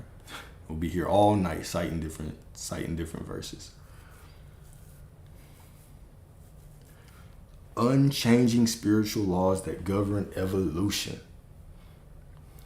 And who makes the decree? Right? Who makes the decree? We do. So I am the one who decrees. And because I decree, my decree becomes divine law. Remember, there's only one reality. There's only one law. There's one law above all laws. What is the one law above all laws? It's I am, the law of being. As within, so without. Reality is my mirror. Right? I am is everything. God is everything. Everything that I say is not what? It's just me organizing God. So me saying I have to reprogram a subconscious mind, guess what? That's me creating a reality, deciding right now, affirming that right now I'm not who I want to be. But if I go through time and I reprogram this shit, then I'll be that person. Okay? Me saying, oh, I've been doing all the affirmations, but I don't have it, Alex. It's been 6 months. Is me saying right now I'm not the person that has the shit no matter what I do. And reality says yes. Sure, you got it. But the moment I say I am that I am no matter what, reality says, yes, you are. Let me show you that. Okay? You're always creating. You're always choosing. Yeah, bruh, exactly, my brother. The whole you have to get away from negative people, that is a chosen condition. That is me choosing what? Right? It's a choice in all different areas. It's me choosing to label certain people as good and bad. It's me choosing to give my power away to them. saying, oh, because they think like that, or because they say this, or because they make me feel a certain way, I am less powerful and can't get what I want right now. Isn't that a choice? You know what I'm saying? Isn't that a choice in itself? And then why do people say that we need to match the frequency of our desire to manifest it? How to do that? True, you tell me, right? Matching the frequency. What is the frequency of the thing that you desire? Well, it's the frequency of God, right? If God is all that there is, and you are made in the image and the likeness of God, and you are the temple of the Most High, you are the temple of the most of the Holy Spirit, and didn't you know that you are God's? If you are this vibration, then certainly you're already the vibration of what you want. The only thing keeping you, right, from having it is because you refuse to believe it. We think we have to go through time to achieve this vibration, raise our vibration, work to get this vibration. But just me working and trying to be something is me saying I'm not it. So stop trying to be it and just know that you are source. That's it. This is the vibration. You are the vibration of God, y'all. What do you mean raise your vibration or get to another vibration? What does that mean? The only thing keeping us from it is because we believe we have to raise a vibration. Because we believe that we're not the vibration, we're creating a reality where source says yes. And we get a reality that reflects us believing that we're not in the vibration. You are everything you desire to be right now, no matter what. God is, what up, Serena? How you doing?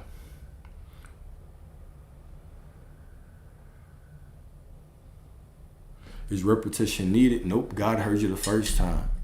God heard you the first time, Goddess. You don't need to repeat. Not at all. You don't need to repeat. But why do we repeat? We repeat simply to cut through our ego. Because the ego is what? The ego is going to fight. It's that Agent Smith always fighting back. Why are you doing this? Why do you persist? What if it's not a righteous desire? What if you're not getting it because there's something better? What if this? What if that? Right? We simply remind ourselves that we made the choice. But source heard you the first time, right? Remember, the gifts and the calling of God are irrevocable. Romans 11:29. The gift and the calling of God is irrevocable. All right? It's irrevocable. It was already done. The promise is already made. So just because I feel doubt right now, doesn't matter. I can doubt as hard as I want. But I remind myself the promise is already made. It's done. Okay? And then how do you balance the ego with truth? Why are you trying to balance it? So this is what I would tell y'all that are pretending to fight with your ego and your doubt all day. Your emotions are always going to change. The circumstances around you are always going to change. Why are you trying to fight and change something that is always going to change anyway? Stop fighting it. Just realize that even your doubt right now is perfect. It doesn't change anything. You can get the life that you want without perfect emotions, y'all. You can get who are you trying? Do you believe that source, that God, that I am, that your higher self, whatever you think source is, do you think it's waiting for your ego to get on board to get you what you want? Okay. Do you believe that I am is waiting for your ego to get on board to give you what you want? Now, however you answer that question, yes or no, isn't that a choice? Isn't that you making a choice? Why are you choosing that? Why are you choosing that? It's a choice. Yeah, I tricked you. I tricked you, right? It is a choice. It's always a choice. You have a choice to say it's mine no matter what. You have a choice to say, because I feel this way, or because I have a little bit of doubt.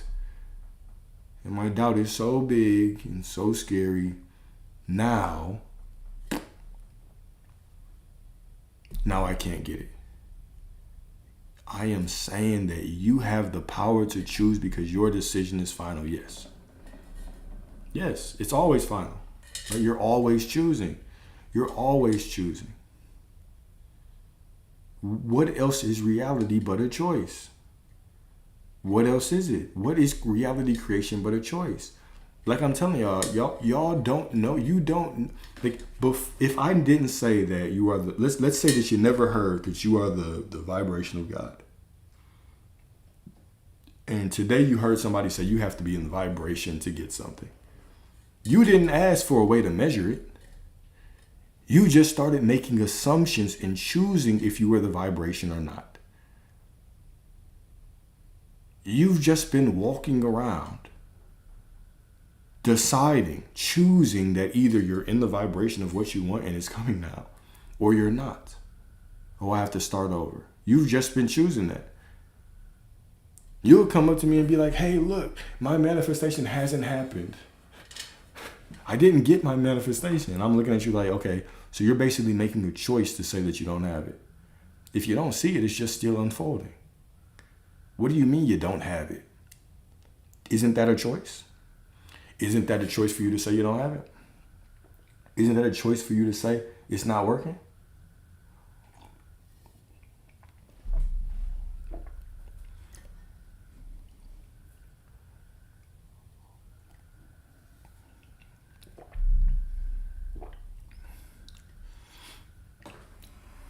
How do you worry? How do you deal with unfavorable treatment by SP in the meantime? Assume it over it in real time? I'm going to ask you that question. How do you deal with it? What are you supposed to do? Huh? Who should you be in unfavorable situations? It's a trick question, by the way. What do you have to do to get what you want if you see an unfavorable situation? What do you have to do to get what you want? Well, hold up. Isn't me having to do something to get what I want, isn't that saying that I'm not the person that has it? Well, if I have to do something to get it, doesn't that mean that right now I'm not that person?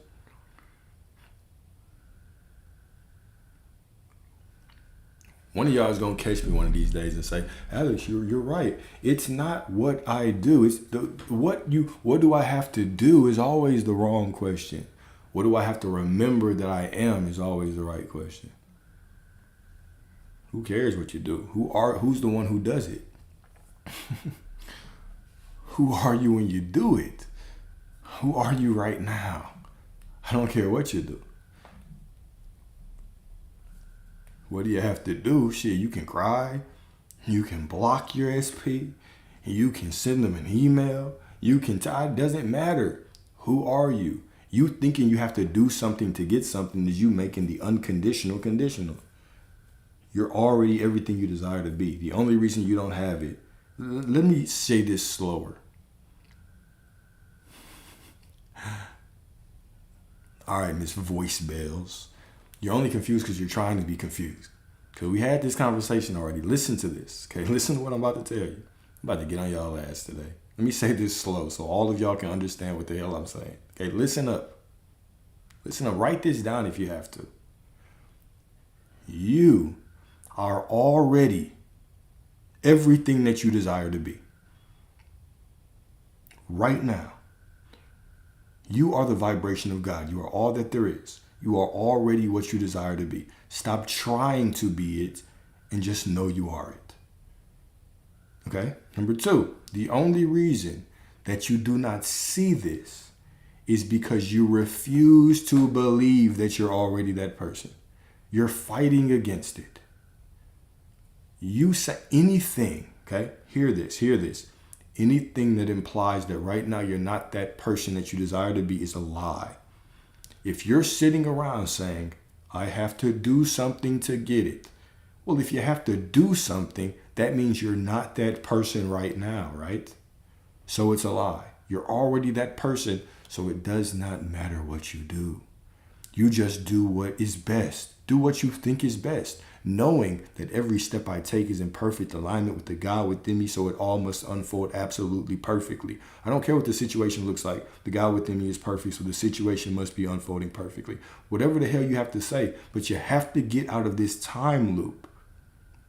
This is why you're constantly in a time loop, because you constantly believe you have to do shit to get something.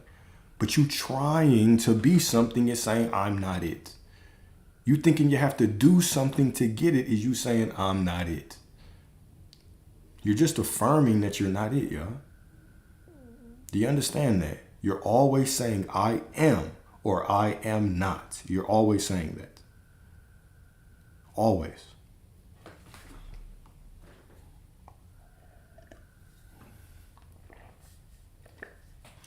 Life is just awareness, right? It's all awareness. You better not have much to say. You better not have much to say. Right? Serena, do you have what you want yet, or are you still fighting with your logic? Matter of fact, Serena, this is a lecture that you should go back on YouTube and watch the whole thing. Because this one will be good for you. This one will actually be good for you. There's a couple of y'all that could really benefit from this discussion. So go back to YouTube and watch it. Because I do tailor these to the conversations that we've been having. And the conversations that we've been having have been leading, like, there are some of y'all that we do talk about, or we not talk about, but we do have conversations over and over on here, right? You have a lot of conversations whenever I open up the floor. Oops, my bad, y'all haven't even been checking who joined. I'll let y'all up in a second. But if you want to join up, go on and join up. But we have these conversations, and lately, okay, a lot of the limitation have been around y'all not being able to choose, right? You arguing for your limitations, right? Trying to disguise your doubt as logic. Oh, what if it's not meant for me? What if I should want something better? What if this really means this, right? All of that is just your refusal to make a choice. And your refusal to make a choice is choosing confusion. And therefore, that confusion is actually reflected in your reality. So you're seeing hot and cold. You're seeing confusion and chaos in your reality. You're seeing this person choose you and then run away because you won't make a choice yourself. Because on one hand, you're saying it's mine. On the other hand, you're saying, should I have it? That is a choice, right? You're choosing uncertainty. Right? So this whole discussion, this whole lecture was about how you're always choosing. Just you making the choice is enough. The ego is always going to want to ask questions to be like, well, what about this? Should I want that? Is it righteous? Is it in alignment with God's will? God's will is that you have everything that you desire. And how does God assure that for you? It's a Course of Miracles, by the way, right? By making you in the perfect image of Source. Right? You're only seeing chaos and confusion in your life because it's a reflection of you. Are you truly making the choice, or are you waiting for permission to make a choice? Thinking that God blocks your desires. When really that's just you dressing up your doubt in a bow tie. But it's still a pig. It's still an ugly ass pig. You just happen to put lipstick on that shit. Right? Trying to dress up your doubt as discernment. That's it. So even confusion is a choice. You're choosing to be confused. And the only thing that you have to do to get what you want is make a choice one way or the other. Reality is just right. Let it be done to you. According to your faith, let it be done unto you. And reality is just a reflection of your faith.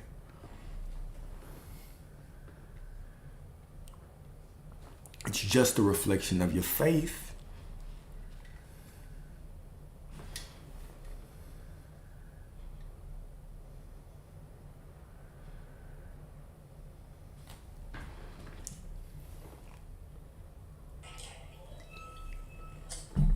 What up, what up? Hey, Bestie, do you hear me? I hear you loud and clear. How you doing Do you today? hear the background? Yeah, I do. Oh, embarrassing. I have to go on mute. Yeah. No problem. But what's going on, man? How you doing? What's going on in your life? It's okay. How's your day? My day is wonderful. Right? But even let me answer that question though. So even you saying that some people are desiring dark things and you don't know if everything that you desire is God's will, isn't that your story, that other people are desiring dark things? Isn't that just a story that you're making? And what is dark things? Like we could go further and be like, okay, dark things mean this or that or that or this, right? But that's just an assumption that certain people are quote unquote evil or bad, right? Why make that assumption? Certain people are victims of circumstance, right? But it's still an assumption. What were you saying, sorry? I thought I said something about dark things. I was like, no, I didn't. Oh, no. But I think it was a comment. What's going on, man? You had a question today? Or you just wanted to come up here? No, I had a question. It was about yesterday how I was asking about you're like, oh my god, I'm so distracted right now because of this noise. But I was trying to ask you yesterday about your best like success story with like working with a client when it came to SP. I've already told y'all though. I'm not gonna tell. It was like the brief rundown. I need a solid, concrete, like beginning to end truth. Why? How did you guide the client? I guess I want the entirety. The same way that I guide y'all on these live streams, the exact same way. Wow, Alex, why are you laughing? Because you're grasping for truth. You're grasping for truth. You're not grasping for truth. You're grasping for evidence of who you already are. Right? So, what would be the benefit of me telling you this story? I could tell you several SP stories for myself, but what would be the benefit of that? What would be the benefit? I feel as You would though know it's when real? people have like a repetition of proof, it helps them in some capacity to feel like it's possible for them. I can't prove anything. Okay, I'll give you a story, but I want to preface it by saying this. I can't prove anything to you. You have to make, like, this isn't about, it doesn't matter how many success stories any of y'all hear. You still have to make the choice, right? This is why I'll constantly tell y'all, and you'll be like, oh, thanks, Alex, for this. I'm like, I didn't do anything, right? I can tell you some information, but you embody it. You deserve all of the credit. You deserve all of the credit. This is why I can give you the blueprint. I can say, do this. Guess who still has to do it? You, right? And even if I say it, you don't even have to do that. You can do something different and still get the life of your dreams. It's just a template anyway. Like, I can't prove anything to any of y'all. Can't, right? At all. I can tell y'all stories. You don't even know if it's real or not. I can just tell y'all stories. But you have to make the choice. You have to make the choice to decide. Because this is all manifestation is. Manifestation is not about techniques. It's not about any of that shit. It is just about choice. It's about exactly what we're talking about today, right? Who decides whether it's working for you or not? You. Who decides that, oh, I've heard enough. Now I can get busy. Now I can actually get it cracking in my life. You. Who decides, oh, you know what? I surrender to this shit. It is mine. I've made the decision. It's you. It's always us. We're always making the choice. So, let's give an SP story.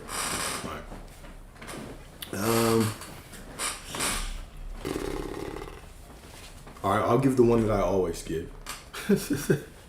And then maybe I'll add a couple more. You always give.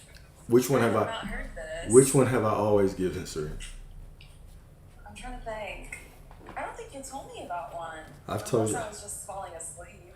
I use the same one all the time, but it's about my client who, let me go into some detail. This client was really struggling, okay? When we first started talking, she was really struggling. She was struggling with a lot of fear, with a lot of sadness. She had an SP that was hot and cold with her for a while. Hot and cold for a while.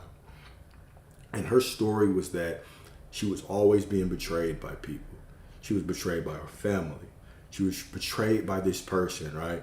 They had left her. They would just up and disappear. They would come into her life and leave. They would quote unquote gaslight her, right? All of these beliefs. And because of what she was seeing in the external reality, I'm gonna highlight the important parts. This is an important thing to really keep in mind. And while I'm telling these stories, I want y'all to dissect these. You should already be hearing the issue with this. You should already be hearing the issue with the stories, because all manifestation is choosing a different story. Making a choice on what you want. Realizing that you're only in the situations that you're in because of choices that you've made to believe certain stories. Okay? So the story is this. She was waiting on the external world to prove that she was loved. She was saying she was unloved and unsupported and always betrayed because that's what people in her external reality had showed her. Okay? Now, when did she pick up that belief? Or did she pick it up the first time it happened? The second time, third time? For which time? Does it matter? Does it matter? Anyways, however many times it happened, it got to a point where that became her identity and her belief. This person always comes in my life and leaves. That's what people have always done since I was a child. Parents disappeared. Father disappeared. All right? So what was she doing wrong? She was basing her self-worth. She was basing her identity on the circumstances. This would be like me saying, okay, I want this person to change. Right? And saying, okay, they're going to change. You embody the person. Now I am the identity of the Alexander that gets treated like this by the world. So then 2 days later, they come into my life and they ghost me again. And then I look at them and I say, shit, I must not be doing it right. What am I doing wrong by saying that? I'm basing my identity on what's going on out there. I know what y'all want to say. But Alex, it's real. That is what's going on. That's my truth. No, it's not. It's not your truth. It's just a story that you're playing make-believe right now and accepting.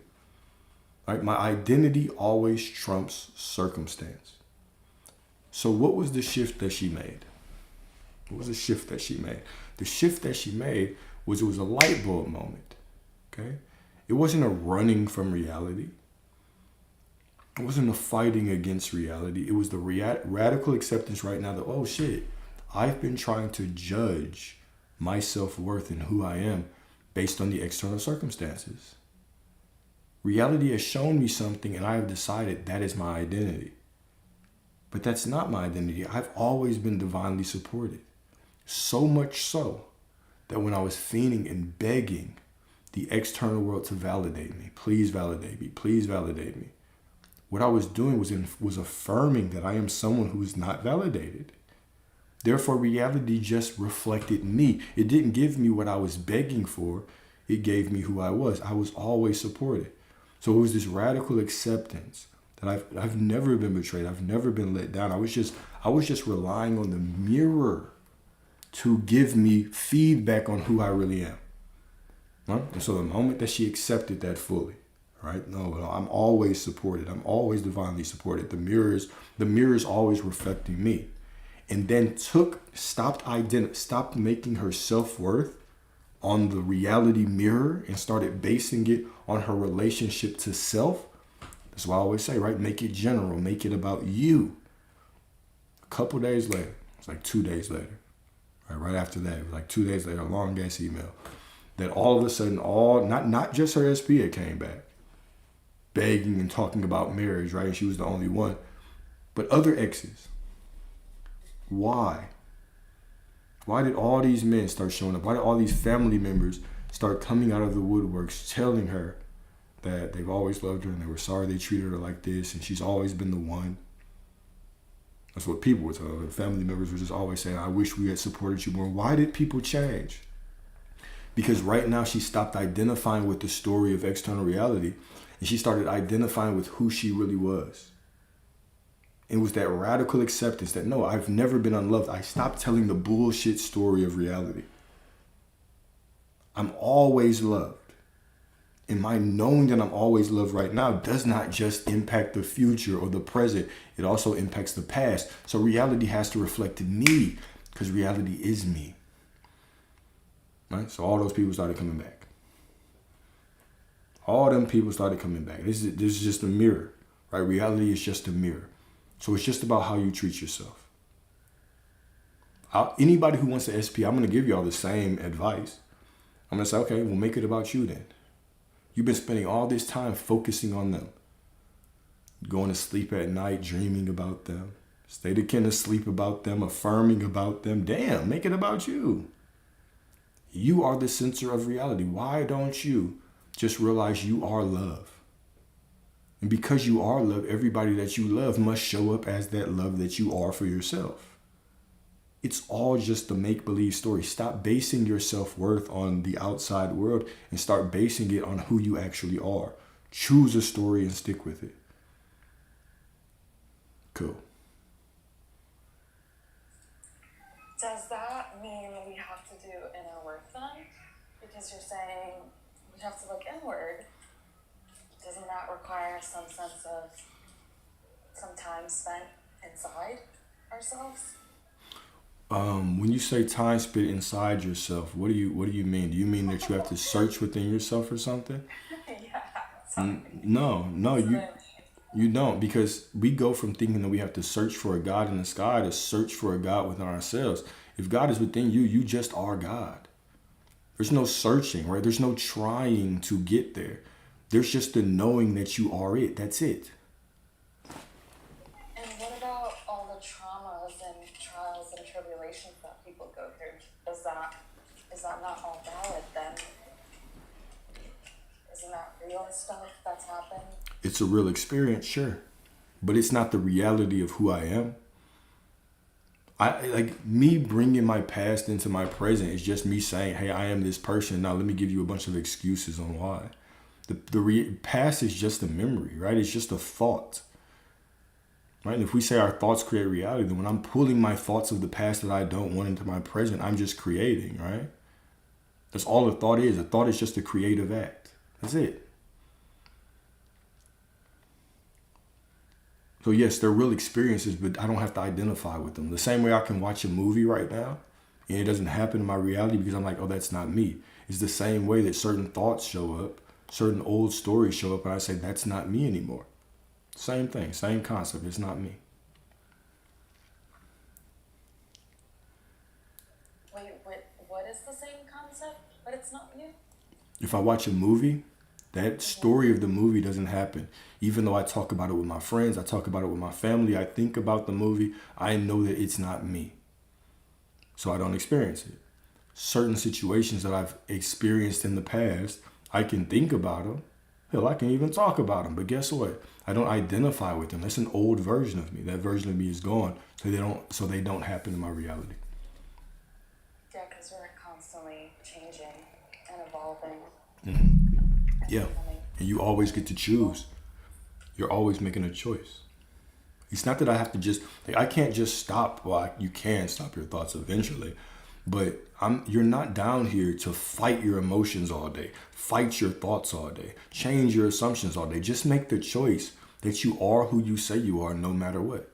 That's it. Just make the choice. Someone made a comment saying telling an SP story is putting faith in you. Wrong analogy. I don't know what they mean. Are they disagreeing with what you're saying? Oh, I don't know. I saw that. I wasn't sure what it meant. So I just assumed, I don't know. I just assumed that it would be asked again with more clarity if not. But I don't know what that meant.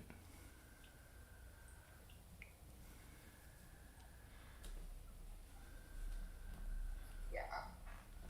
Oh, because you asked for my story.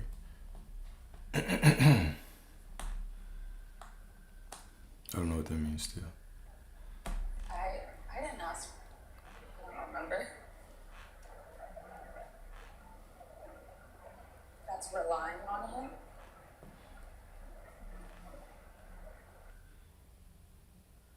Are you okay? Hold on. I think. Yeah. So asking for an SP testimony is, I guess, relying on me to have faith for yourself. Is that what you mean? I think that's what they're saying. As if Which is the same thing. That's the same thing that I was saying. Because I can give you testimonies all day, all night, right? But the testimonies, we still have to. Exactly. I can tell you what this client did, what that person did, what I did, but we all have to make the choice. We all have to make the choice, right, that it's possible for us. We have to make the choice that this is going to be our reality. Right? The motivation fades, the little dopamine you get, the little dopamine hit that you get when somebody tells you, right, this is what they accomplished. It is cool, but you still have to make the choice. And can you still manifest even if you're going through a time when you don't really know who you are or where you're at in life, etc.? Who is saying that you can't? Who is saying, when y'all make a choice to want something, to have something, why are you waiting? Like the goddess Shelley said, why are we waiting for this permission from something outside of us to say that we can be it? The only person that can stop it is you, right? This goes back to even your confusion is a choice. Your hesitation, your decision to choose to not have clarity that you're already the person you desire to be is a choice. It's a choice. You can have whatever you want. The only thing that is stopping you from being the person that you want to be is you refuse to believe it.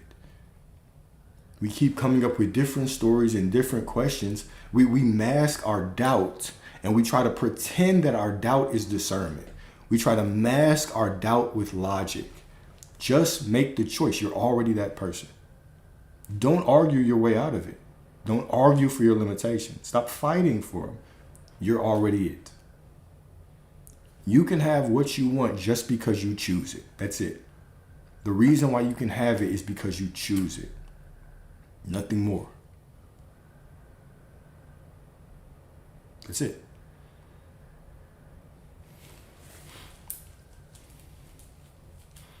So what do you do when you waver or you doubt? Why do you believe? I know I'm giving you all a tough love session today. Why do you believe that your doubt takes you away from the wish fulfilled? Who is telling that story? Who is making the choice that because I doubt, I can't get it? Who is making the choice? What does waver mean? Who is making the choice on what wavering means? There's only right now, right?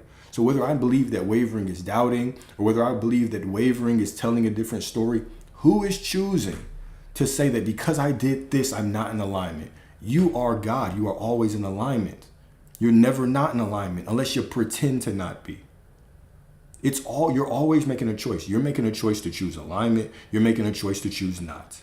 Like I keep saying, y'all don't have a thermometer up your ass saying you're in alignment, 3 beeps, beep, beep, beep. That's an alignment beep. And you're not in alignment, it gives you a red buzz. Bzzz. It starts vibrating you to shift your frequency up into. You don't have that. You're just constantly walking through life choosing. You're saying, today I'm in alignment. Because I feel doubt, I'm not. Who said doubt and your feelings have anything to do with alignment? You do. You have to accept that you're already who you desire to be right now, no matter what, because you are source. What if I doubt? I don't care. It doesn't matter. You're still everything you desire to be. You're still everything you desire to be. What if you're sad? You're still everything you desire to be. What if you don't feel worthy? You're still everything you desire to be. What if you do feel worthy? You're just as worthy as when you didn't feel worthy. You are the vibration of God, y'all. You are so in alignment with God that you can create the illusion that doubt somehow pulls you out of alignment and gets you what you don't want. That's just a story you're making up. What if I'm finna start calling, it's Monday, but I'm finna start calling Tuesdays Tough Love Tuesday. We're gonna start having a Tough Love Tuesday on this shit. Tough Love Monday, Tough Love Tuesday. I can't change my assumption of him. I know he doesn't like me. I tried and tried. Y'all look, listen to the stories that y'all are telling me. Do you hear this? Listen to what you're saying and you will see the exact reason why you don't have what you want.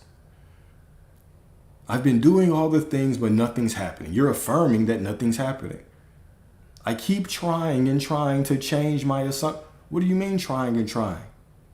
Do you have a desire that you want a version of him? Okay, cool. Accept that the desire is God giving you that desire. Accept it. Stop trying to accept it and just accept it. Just know that it's yours.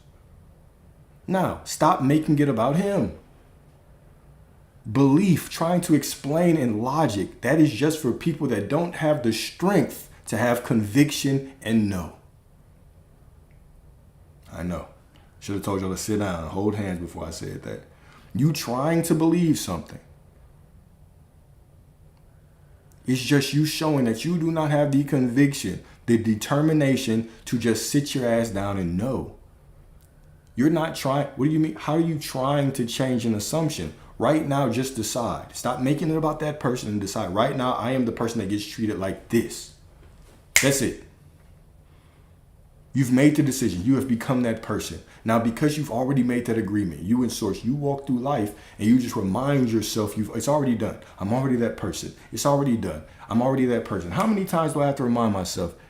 Infinity. That's what Jesus said, right? 7 times 70, which in the Hebrew translates to infinity. 490, which in the Hebrew translates to infinity. You're already that person. The only reason y'all don't have what you want is you keep refusing to believe you're already that person. You make it about somebody else. You act like this SP is your God. Who is it about? Them or you? Who is the center of the universe? You or them? Well, I've been affirming for them. I've been trying to change them. You can't change them. In that reality, they're stuck. The version of them in your mind is gone. It's in another reality. It exists. It's solid. It has the right to exist. You can't change them. You cannot change them. Listen to me. Listen to your big brother. You can't fucking change them. You choose a different version of you, and a different version of them shows up. Stop trying to change them. Stop. You can't. You're not changing shit. You don't change your bank account. You don't change that person. You don't change your mama, your brother, your sister, your SP. You don't change them. That version of them is gone. You don't even want that version of them anymore. There is no SP out there. There is only your perception of how you're treated by them. Change that shit. How? Say it. How do I do that? What's the practical way? I'll give you a practical way. Right now, I am the person that gets treated like a fucking god. People show up in my life to worship and serve me. Everything that you do brings you closer to me. Every moment without you or every moment without me makes you fiend for me more. I don't care what the hell you say. Make a new decision of your story. And guess what? Now make the choice to commit to it. Choose. What if I don't feel worthy? I don't care. It's not about how you feel about it. It's about what you say. In the beginning was the word. Listen to what I'm saying, y'all. Because all y'all feel, how do I deal with doubt? What if I don't feel it? Okay, let's break this down, okay? In the beginning was the word. Did it say in the beginning was the feeling? No, it didn't say that shit, okay? Did it say in the beginning was the subconscious mind? No, it didn't say that shit. Did it say in the beginning was the nervous system regulation? No. Let's go further, all right? What did God say first? He said, let there be light. And there was, right? Did it say, let there be light? And then the subconscious mind took that order. And then God had to feel like there was light. And then there was light. No, it simply said, let there fucking be light, right? You just have, your word is your weapon. Make the choice, y'all. Make the choice. And know that I say this out of love, because you deserve the life that you want. But you have to stop getting in your damn way. You have to stop making up stories. Oh, what if I doubt? What if I feel like this? Who says that that's a problem? Who is the one saying that shit is a problem? Make the choice and then decide, no matter what, I am this person no matter what. This is the only thing keeping you from the reality that you want is a choice. It's not your vibration. Your vibration's perfect. It's not your self-concept. You are God. Every version of you, there's infinite versions within you. In my Father's house are many mansions, which means since you're the Father's house, you are the temple of the Most High. You're the Father's house. Within you are many mansions. A mansion is a dimension. Almost sounds the same, right? What is a dimension? Just another perspective. Within you is every single dimension, every single perspective, every single version of you. You can never be not whole or not perfect, even if you fucking tried. It's impossible. Shut up. Argue for your limitations somewhere else. You are God. Right? You see how people try to pull you down to their level? You see how people try to do that shit? Go somewhere else with that. You are source. Within you is every single version of you. Every single version of you is within you right now. You can never not be perfect. Accept that shit. Just accept it. Know it. Stop trying to be perfect and know you are perfect.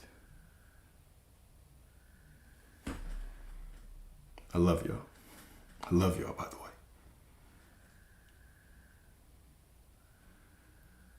All right, that's all I have right now. What's up, Serena? I had a question, but as you were speaking, I think I forgot it. Nah, no problem. Okay, I go back on another rant, right? The only thing that is keeping all of you, everybody, from what y'all want is you refuse to make a choice. That's it. You refuse to make a choice. You are. Right? Let's go deeper on this. Oh, this you are not God. Da, da, da, da, da. Come be limited with me. Shut your ass up and go on somewhere. Right? God is pure spirit. God is all that there is. You are the identity of this spirit. There is no identity of source without you. Because you are the identity of the spirit, you are all that there is. You are everything. You could not be. You couldn't not be what you desire to be, even when you try. You are unconditionally supported in whatever direction you choose, even you pretending to be not in alignment. You are unconditionally supported in creating a reality that shows that. How beautiful is that? You are unconditionally supported when you decide, oh, I have past life trauma that I have to come down here and heal. And sometimes I go through difficult lessons just so I can heal this past life trauma. And guess what? Reality says, yes, here, take this hard life. And the moment you say, I am divinely supported at every step, and it's all perfect, it's all beautiful, it's all unfolding perfectly for me, reality says, yes. Exactly, Goddess. It's not your job. You've made the choice. Know that that's your choice. Your only job is to walk through life and make the choice. I don't care what it looks like. It could look like it's falling apart. It can look like it's falling apart. But because I've made the choice, I am just needs my choice.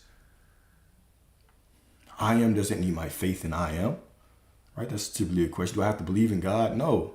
I am does not need your faith in it. I am just is. It just needs your choice. A choice for confusion. The decision to say, right?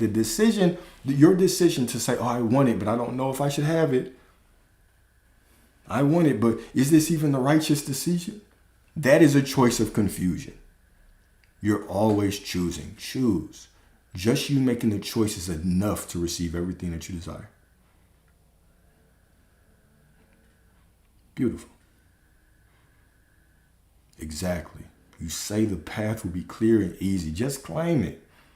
Choose, choose, choose, choose. Choose. Now, what happens when you choose that and you're walking through life and you see something difficult? What happens? This is your opportunity to remind yourself of who you are. Are you going to change your identity because of the circumstance? Or I know what you're trying to do. Are you going to change your mind because of the circumstance? Or are you going to remind yourself of who you are? Remember, two things will happen. Reality will trigger your ass to change, or you will trigger reality to change. If reality's been whooping your ass for 20, 30 years, isn't it time you took a stand and got the life that you desire? If the way that you've been doing it, reacting at every second to reality, if all of that hasn't been working, isn't it time for you to take a stand and actually make a damn choice? Isn't it?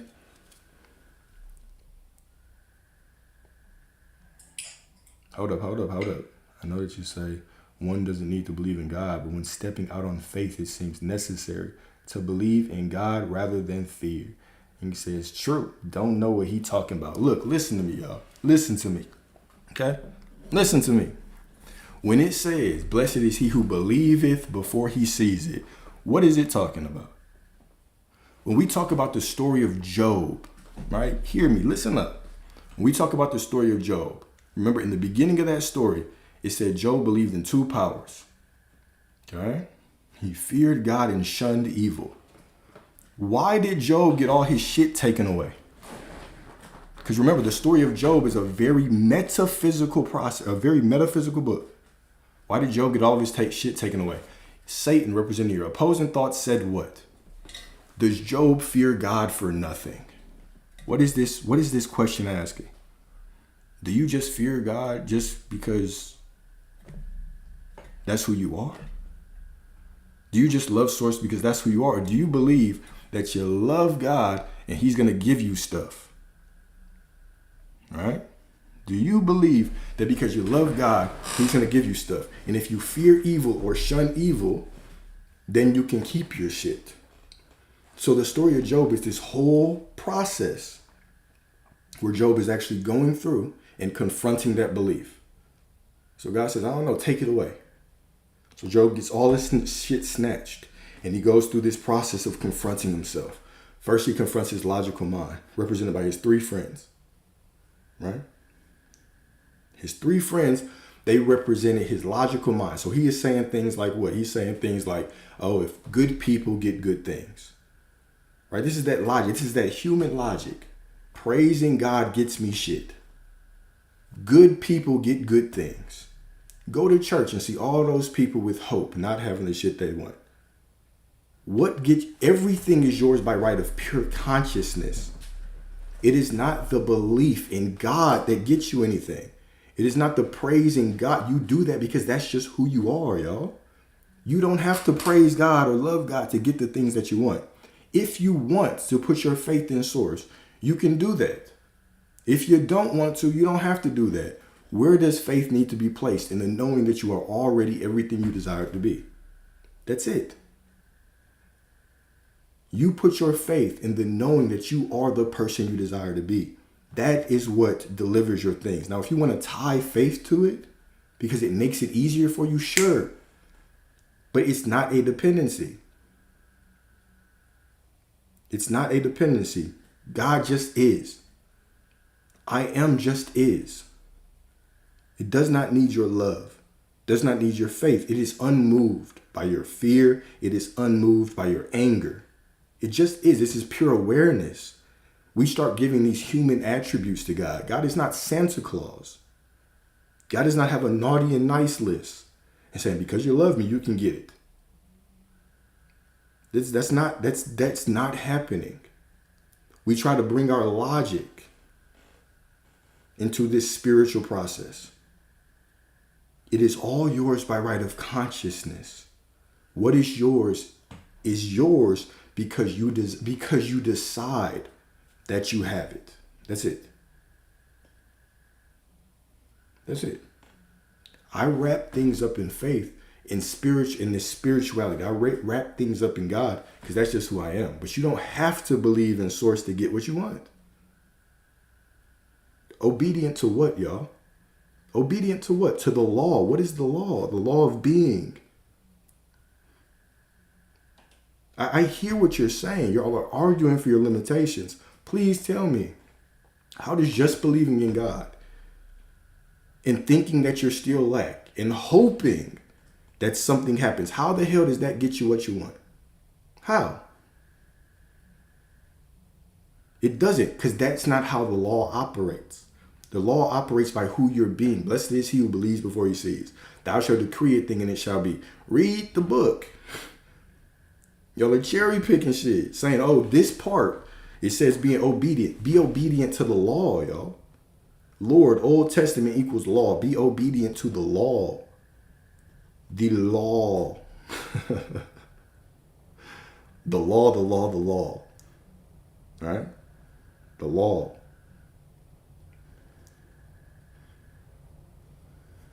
Miss Drea, what it do? What it do? No. The law is not the commandments. The law is not the commandment. There is only one law. The law is I am. The law is I am. There is one universal law is I am. I am is everything. God is everything. Source is everything. Every time you speak and you say, I am this, I am that. Every time you declare yourself to be something consciously or unconsciously, you are utilizing the law of God. You are organizing God in your life. I am is one law. Everything else is under that law. Law of attraction, resonance, correspondence, whatever you want to call it, is under that law. It's only one law. You're always organizing God with your speech. That's it.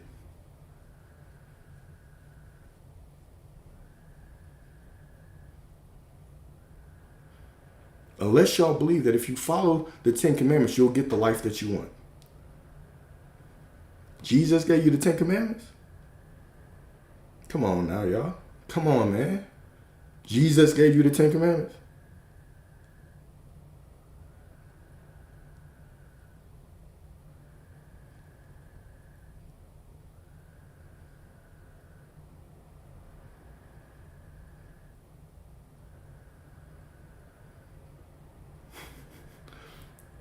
Who told you everything is under I am?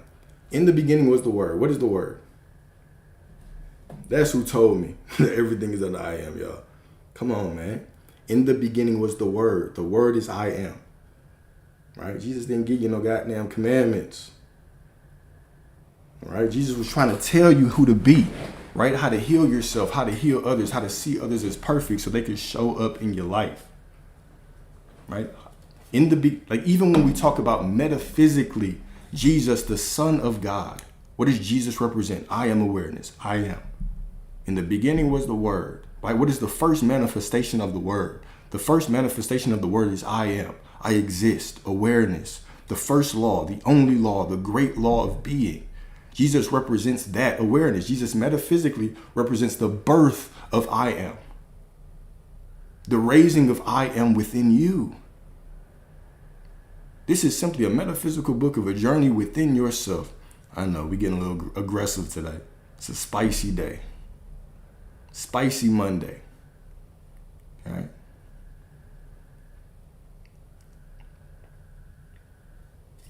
Spicy Monday. Right? Jesus is the representation of I am. So even when we go to scripture, we say things like what? Whatsoever you ask, the Father, in my name will be given to you. What the hell is the Father? The Father is source, right? What is source? Source is all that there is. The Spirit of God, the Father, all that there is. Okay, what is all that there is? Is reality. Whatever the hell I tell reality to do, whatever I tell everything to do, the universe to do, whatever I tell it, and then it says what? In my name. What does in my name mean? Because we think if we run around saying in the name of Jesus, we'll get this. That obviously doesn't work. Look around and see that. Within my name. In my name. What is in my name? Within.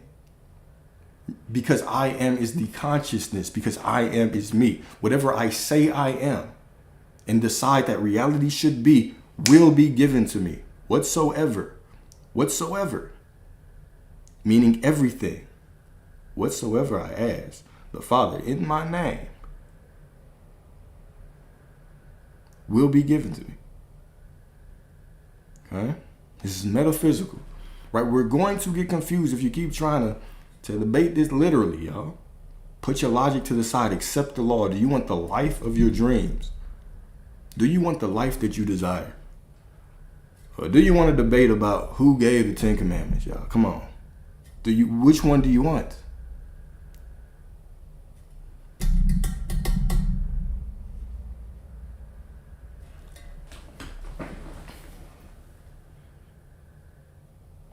Wait, what was your question?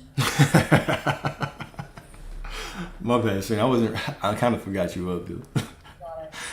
That makes Wait, I have a question though. What's the question? Oh, I thought someone in the comments was talking to me. I think I remember from your previous lives that you said you followed Dr. Joe Dispenza. Yeah, what about him? I'm a great co-host, they said. I think in a lot of the podcasts I've heard from he's mentioned how it's so crucial for us to get to the vibration of feeling good. Mm-hmm. And I feel like that goes against kind of what you preach, because things such as if you're in a lack mindset or feeling like scarcity, then you can't really achieve what it is that you're speaking out loud. Do you get? Yeah, I hear what you're saying. Do you understand my question? Yeah, I do. I don't say that if you're in I'm not saying that your feelings have to feel a certain way to manifest what you want. Okay. So when I speak of feelings, right, the feeling, what is the feeling? The feeling of the wish fulfilled, right? Assume the feeling of the wish fulfilled. What is that talking about? When people are talking about this feeling of the wish fulfilled, what is it? It is the acceptance that I am already the person that I desire to be. Let's break it down like this, okay? Let's say that you watch your ancestors or you watch people in the past do magic spells, right? Do incantations, do all of these things, right? You might have seen them have a big cauldron, put spices in it. They might have danced around the cauldron. They might have sacrificed a goat, howled at the moon, whatever they did. In that ceremony, okay, they had an intention. Now, let's say they walk away from that ceremony. Okay, they walk away from that ceremony and then they go into reality. And what they had actually tried to do with that incantation hasn't happened yet, right? Maybe it was a love spell. Maybe it was a spell for prosperity, whatever. What they would say is, doesn't matter, I've already done the spell. So it's occurring. Okay? So where I'm going with this is, what is the modern day spell? The modern day spell is an affirmation. It's a visualization. It's a state akin to sleep. It's whatever the hell, right? So even when Neville says, the feeling, right? When Dr. Joe says the feeling, right? Because even Dr. Joe, he'll tell you, all right, if you knew that it was already yours, right? You would be like the gatekeeper, right? In your brain, you would be like the gatekeeper of your thoughts. And anything that was against it, you would make the decision, that's not who I am anymore. That's not who I am anymore. You would tell that he says it's like Gandalf at the gate saying, you shall not pass. I am going to be so conscious that I know this is my destiny, that I'm not going to let these other things pass. So when he talks about that feeling, this is what he's talking about. It's the acceptance that right now I am that person. When I do the affirmations, I can do it from two perspectives, right? I can do it from the perspective of, okay, I did the affirmation. All right, I did the visualization. But even Neville will tell you, what's the most important part? When I get out of that, it's the knowing that it will happen. It's the assumption. So this is the feeling. The feeling is not an emotional state. It is the knowing. It is the assumption that I'm already the person I desire to be. That is the magic thing. All of these teachers talk about different techniques. Some talk about affirmations. Some talk about visualizations. Some talk about this. Some talk about that. Where is the true magic? The true magic is in the knowing it's done. So it doesn't matter if you're doing a spell. It doesn't matter if you're sacrificing a goat. It doesn't matter if you're howling at the moon, visualizing whatever. The feeling is the knowing that it's done. This is not an emotional feeling. This is when I stop trying to be. This is when I stop trying to need to logically explain my alignment, my decision, my choice. And I just accept that it's done. That is the feeling. That is the feeling that Joe Dispenza is talking about. When he says, okay, this person has that feeling. And he'll interview people and they'll be like, what do you mean it's in the future? It's already done. That is the feeling. Exactly, God is right. Even notice that when I speak of feelings, I do not speak of emotions, but the acceptance of the fact that it is already done. What I desire is already mine. I am already the person that I desire to be. Right? So this is when I say feelings, this is it. Your doubt, right? I tell y'all about the eviction story all the time. Sitting in an apartment, having the court date, being an Uber driver at the time, an Uber Eats driver, not even driving people. Just making nothing. I was not making enough. I could not come up with $70,000 or $7,000 in 2 days. Nobody was giving me money. Did I walk around feeling great? Hell no, I was always in anxiety. Did I have no doubt? Oh, I had the feeling of doubt. But I returned to the truth that it was already done. Already done. So even when we keep going back to this question about, well, I have to feel good, and this person says feel good, right? Serena, we've had this exact conversation before, I think 2 times already, right? Who is the one who keeps deciding that their feelings are important because they feel a certain way they can't get it? You're the only one making that choice, right? You're making the choice to continue believing, to continue assuming, to continue accepting that your feelings are holding you back, or your feelings have to be perfect for you to get what you want. I would ask you this question. If you've been broke your whole life, please explain what the feeling of prosperity is. What is it? You can't tell me, right? No. If I've never had money, I can't tell you what the feeling of prosperity is. I might feel good one day and I might just choose and make an assumption that, oh, this must be what it is. And then the next day I don't feel good and I say, oh, I'm out of alignment. You see how that puts me in a problem? Who's to say if I have a lot of money, I won't have bad days? Who's to say that? Who's to say just because this person you want is in your life, you won't have bad days? So why are you basing it on your feelings? Your feelings can change because the weather is bad. Your feelings can change because somebody cut you off in traffic. Your feelings can change because you get bad news about your family.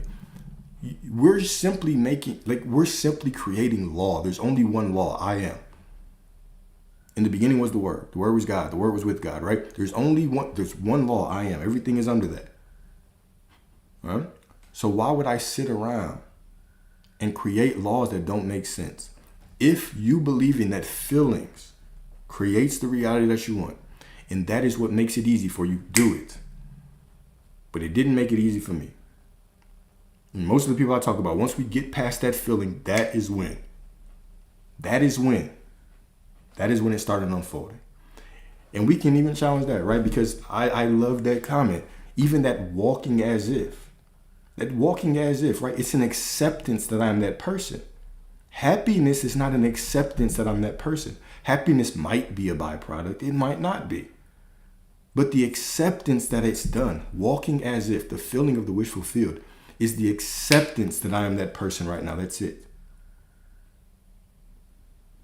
All right, I'm done rambling.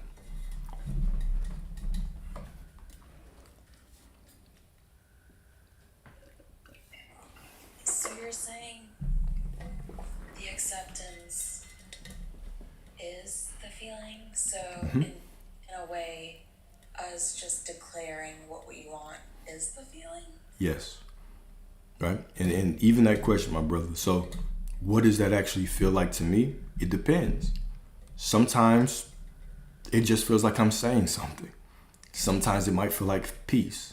Sometimes it might feel like a little anxiety. Sometimes it might make me happy. Sometimes I can rest and I can sleep easier knowing that.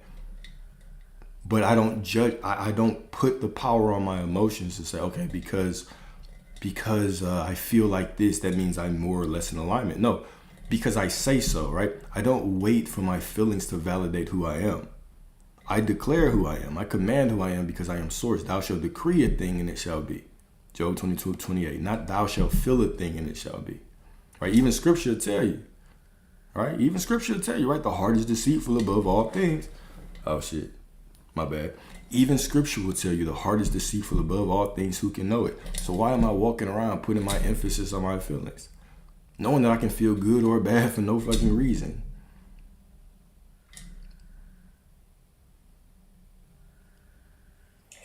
Wouldn't you think that if a lot of people thought this way, like the world would kind of be their oyster? Like, wouldn't everyone have the chance to kind of rule the world? You would rule your own world, yes. Yeah, you would rule your own world.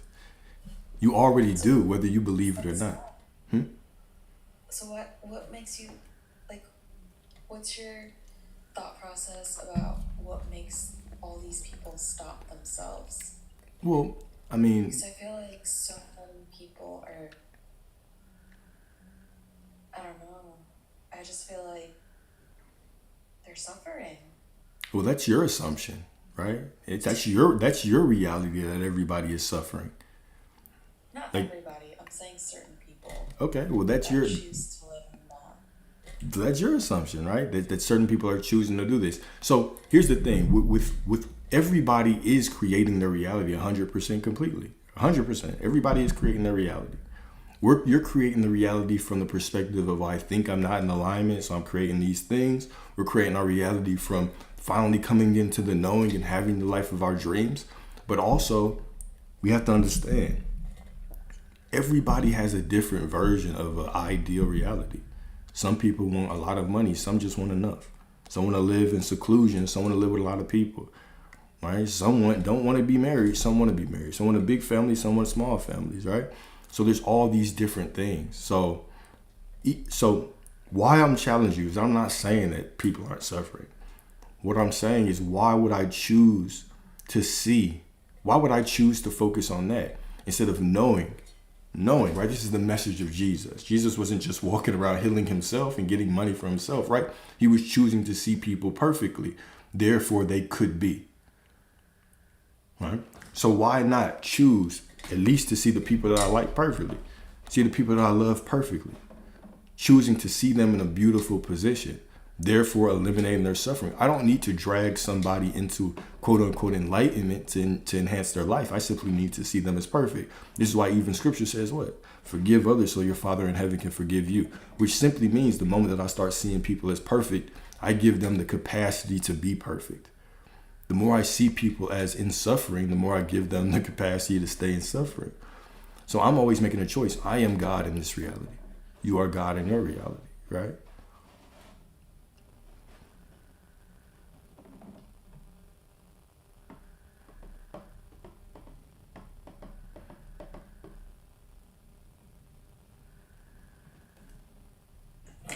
And earlier we were talking about the remembering. So every time we fall out of line with the news story, how we have to remember and commit to the news story, right?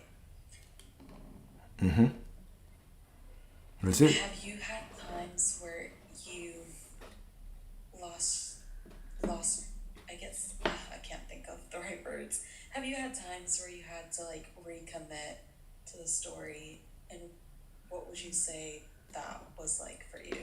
Yeah, all the It's like time. a practice, right? Yeah, all the time. I have those moments, right? But you just remind yourself, right? It's not, I don't start over and the only moment is now. So just like the client I was telling you earlier about who decided that she's always been loved and always been supported, then all of a sudden everything changed and all these people started coming out the woodworks like, hey, baby, I miss you. It's the same way that I know that my acceptance of the fact that I've always been perfect right now, I've always been in alignment, that also rewrites the past. So it doesn't matter what I've been doing. The only thing that matters is what I'm doing right now. That's it. I accept who I am right now. Because for me, I feel like it's a flip-flop of like, one day I'm like, all the right things, all the right. But Serena, look, listen. I'm about to get some tough love to you. You're gonna ask me the same stuff, all right? Listen to this. You keep making choices. That because I had this day or that day, I'm not that person or I fell off. You just have to decide right now that you're that person no matter what. When you decide, the gifts and the callings of God are irrevocable. It can't be taken away. Doesn't matter if you doubt. Doesn't matter if sometimes you think opposite. You simply have to remind yourself, I got you, my brother. You simply have to remind yourself right now of who you are. You have to remind yourself right now of who you are.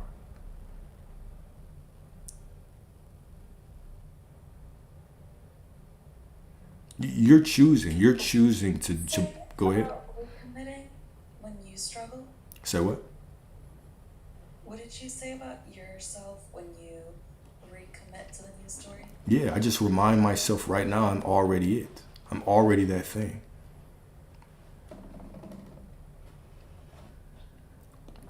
I think the problem is like, y'all are trying to confuse like faith with feelings. Faith is not feelings. Faith is my commitment to my story, y'all. This is faith. Faith is not me feeling good or feeling bad or feeling doubt or feeling hope. Faith is my commitment to the story no matter what I feel. Of course, if I believe faith is my feelings, it's going to be fleeting. Because you're not always in control of your feelings. If somebody walks into your room right now and backhands the shit out of you, guess what? You're going to feel bad. Doubt is just a feeling. But when you have the feeling of doubt, you get to what? Make a decision. Am I going to serve doubt or am I going to serve faith?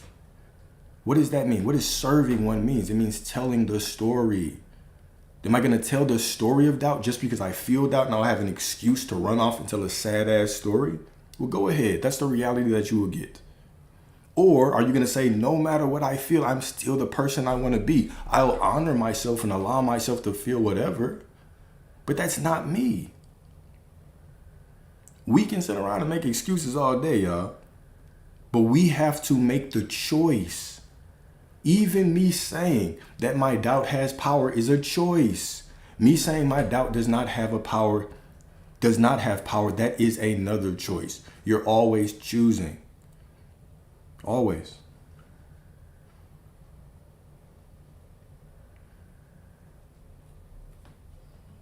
That makes sense. I know it does. You are everything you desire to be, Serena. Good job, bestie. Appreciate you, bestie. I think Next, someone wanted 5 minutes. So Yep. I'll disappear, but next tribute. thank you. I appreciate you, man.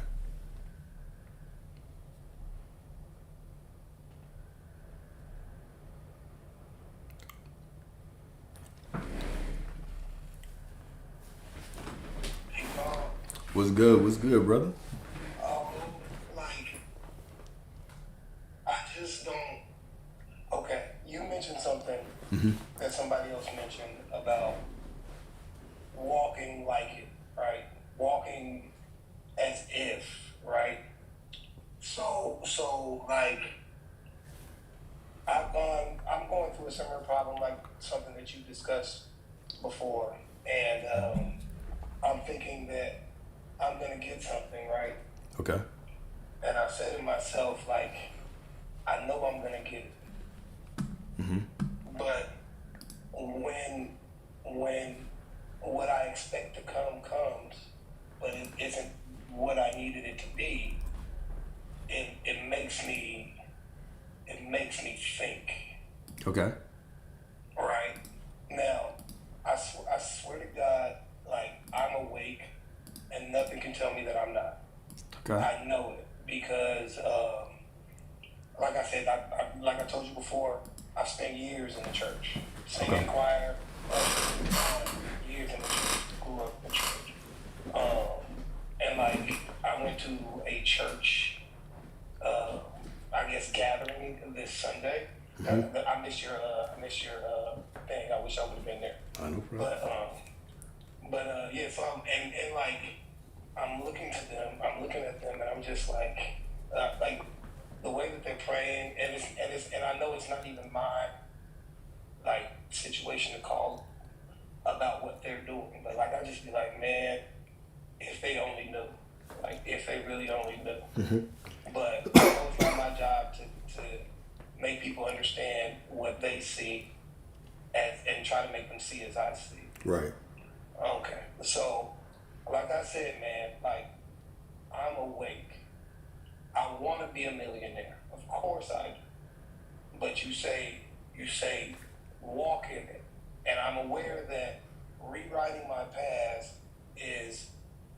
in my now, because as I move forward from now, my past is being written anew. I understand that. I also understand that, like visual. When I start thinking about my past, or when I start thinking about my future, I say, dog, now we're right here, we're right now. Close my eyes, feel the wind, whatever I have to do, just be like, we're moving right now. The commitment, when you say commit to the story, you say it so finite. And I don't know where the blockage is, because I know what I want. I know what I crave, but I just keep seeing around me, like, and I talk myself through it right now. Who says that's not enough? Who says that there's blockages? Who's saying that? Who's making that story up? You know, I'm gonna say me, because I know that's what it is. Exactly. I'm the only one writing that story. Exactly. So the more that you think and try to find these blockages, and the more that you believe that there's these blockages, guess what? Reality says yes. Exactly. You're simply telling your story. There's only now, right? Choose that right now you're perfect. Choose to come back to the story that right now you're perfect. There are no blockages. Why have you all? That's something I tell myself in the now. Exactly. I'm perfect as I am, as I'm walking, as I'm moving right now. But let's even go beyond that, right? Because there's something that you say right now. But why are you perfect? Why have you always been prosperity? Why has lack never been real in your life? Because you've always been God. You've always been the image of God. Therefore, you've always been prosperity. That rewrites your past. That's how all of a sudden you get these refund checks coming to you out the blue. That's how all of a sudden certain bills just disappear. That's how all of a sudden, because reality has to prove to you who you're being right now. There's no past. There is no future. There's only right now. So everything that implies you're not that is the block. The block is not some mysterious thing out there. It's everything that implies you're not that person right now, because you already are. You already are the millionaire. You're not working through blocks. You're just walking through reality, and reality is revealing who you have always been. As you are walking through reality, you're going to receive certain limiting beliefs. Those limiting beliefs are going to be like this. I have a block. I just don't know what it is. There is no block. The thought that I have a block, that is the block. That's the reminder. So all of those things are the reminders for me to go back to the knowing I am perfect, I am source, I am prosperity. Everything is working out for me. Man, and here's the thing, right? Because I know people who don't give a damn about no manifesting. Yeah. They've never been to church. They just live in their life, and it just happens. Like, it's just happening for them. Exactly. And I thought about that today, and it's like I know that I lead with love. So to me, at least, and everybody really around me will probably concur with, is that I, like, every time I'm going to my family house, hey, what's up? Like, they love that I'm there. Yeah. And I'm the favorite everywhere I go. And, like, I always live with this sense, for sure, that everything always works out. Everything's always going to be good. Yeah. So, like, I have been in places where I was like, I don't know where, when, how, what will come. Yeah, exactly. But it always has come. Yep. Right at the moment that I needed it. And so my brother, the beautiful thing about that is divine remembrance right there. That's the example of what I'm saying. This is not a journey of becoming. This is a journey of remembering. It's a journey of remembering that you've always been supported. It is, instead of me thinking about the things that I quote unquote don't have because they haven't shown up yet, it's me remembering that I've always been perfect. I've always been worthy. And then from that knowing, now I make the choice. Maybe you have always been divinely protected, divinely guided, divinely provided for. You've always been prosperity. Matter of fact, you've always been a millionaire. You've always been a multimillionaire. You've been beyond that. That's not a desire. That's simply a divine memory of how supported you are whenever you make a decision for what you want.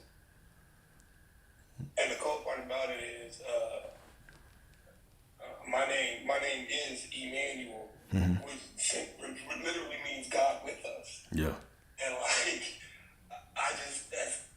that's how I live. But it's like I said, the conditioning of church and fear of God, and coming to the realization after reading the Bible from cover to cover, and probably falling even more into religion, only to realize that Jesus didn't say worship him.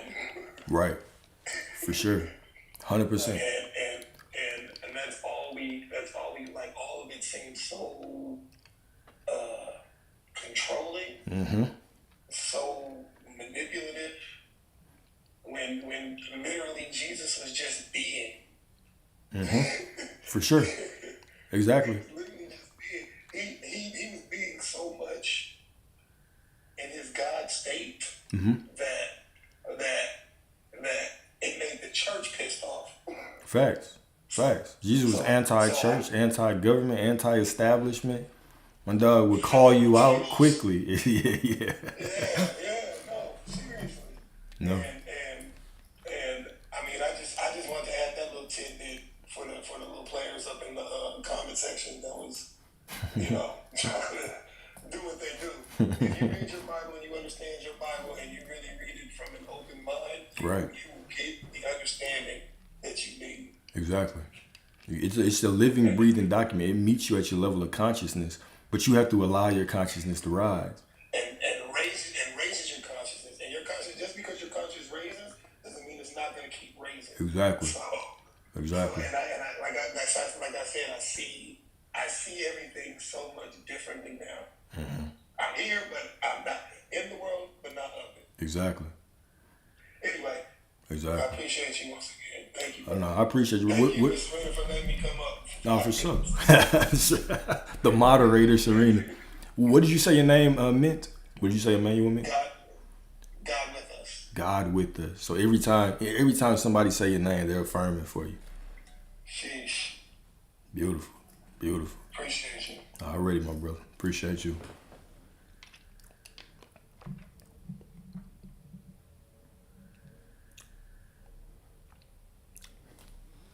Beautiful. Y'all know what my name is? Y'all want to know what my name is? Look at me trying to make it with myself. Y'all want to know what my name means too? Who is next? I thought there was a request. There was a couple of y'all that requested, and all of y'all's requests just disappeared now,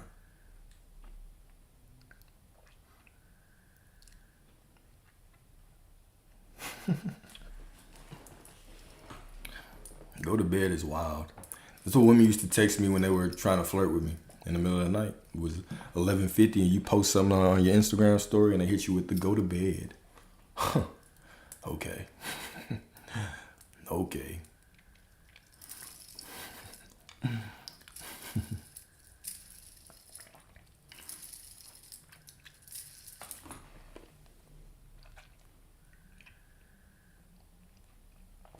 But y'all, bottom line, right, is that you're always making these choices. You're always making divine choices. You're always choosing. What you mean, Alex thought? All right, don't act like I can't choose a different version of you right now, girl. Don't play with me like that. But now, Alex is not my real name anyway, y'all. Neither is Dwayne. But I appreciate y'all. The bottom line is that you always get to choose. You always get to choose what you want. And even the choice to be confused is a choice, right? It's all a choice. Even the question of there was a good question. I'm glad I remembered that. There was a great question. How can you be sure of what you don't feel? That is a question, right? How? How can you be sure of what you don't feel? Anybody want to take a stab at that one? How can you be sure of what you don't feel?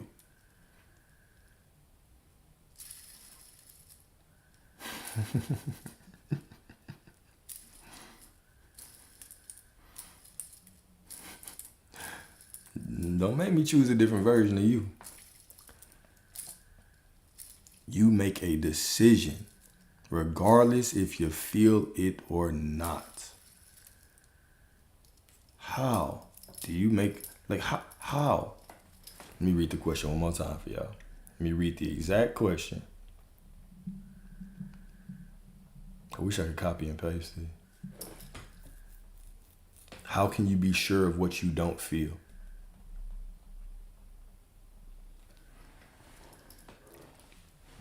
It's a decision. How can I be sure of what I don't feel? Like, it's a decision. How do I know that it's all happening? How do I know it's unfolding perfectly? It's a decision. You choose. You're always making choices. You're always choosing. You're choosing to believe or you're choosing not to believe. Always. Don't make this complicated. Everything that you do, everything that you're experiencing is a choice. It's all a choice. And yes, guys, I meditate. The purpose of my meditation is simply stillness, simply to be present. I used to do meditations to try to get something. I used to do a lot of guided ones too. I started off with like Dr. Joe Dispenza's guided meditations. Right, I love Dr. Joe Dispenza. Right, I used to do his guided meditations a lot. But what has helped me is I go into meditation. Now I do two. I do one in the morning, one before I go to sleep. So as soon as I get off of here, I do a meditation to kind of clear my energy. But the purpose, typically the purpose of the first one in the beginning of the day is just I set in a quick intention for the day and then I just release it. I literally just go into the void. I'm not trying to get anything. I'm not trying to learn anything. I'm not trying to feel anything. Ironically, the not trying to get something is what gets you everything, right? But it's truly this desire. I simply go into the meditation to relax, to allow my body to do what it does, right? And then before I go to sleep, right, I don't really set an intention. I just relax into okay, let me clear my mind, right? I want to go to bed. I don't want to be thinking about, everything that was going on throughout the day, right? So that's typically a 30, 45. The beginning of the day meditation is the longest. So I typically wake up, I work out, and then after I work out, then I do a meditation.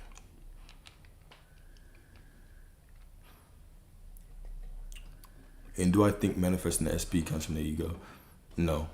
But that's a belief, right? That's a choice of a belief. Not Alexandra. Who is that? Who is Alexandra?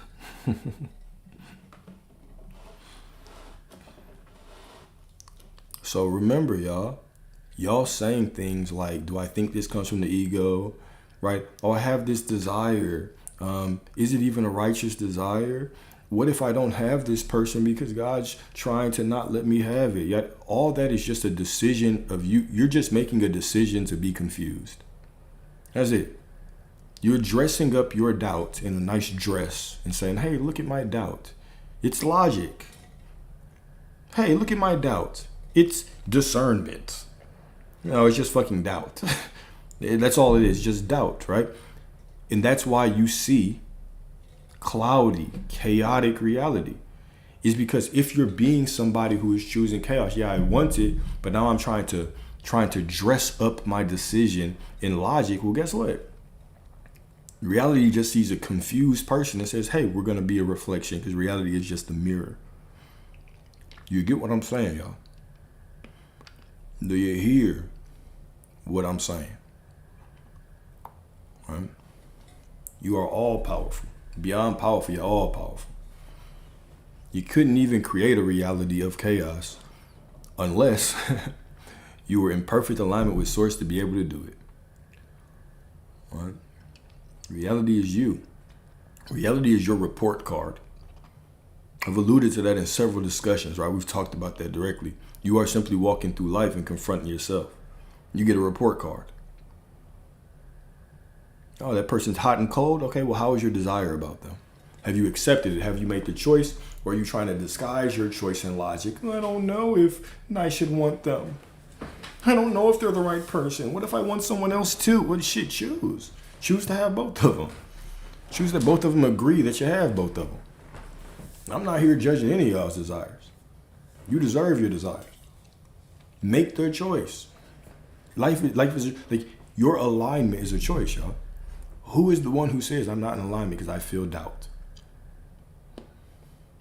Who is the one that says, no, it's not working out for me? These techniques are just not working. Who is the one who says that shit? It's you, right? It's a choice. You say it. All right? If you are, look, y'all, let me be as specific as I can with you about your desires. If right now you want your SP, okay, hear me. If right now you want your SP and in the meantime you want somebody else, you can have that. Okay? If you want 2 people, you can have that. You want 3 people, you can have that. You want $1 million, you can have that. What is the okay? What is a good reason for having it? Why do you deserve to have it? Why do you deserve to have anything? Because you choose to. You are source. You are all that there is. You are source. You are all that there is. You are source. You are all that there is. All right? You're already all that there is. You don't have to prove your worthiness for anything. You just have to choose. That's it. You just have to make the choice. And when you make the choice, magic. Because you are magic. What's up? What's up? Hello.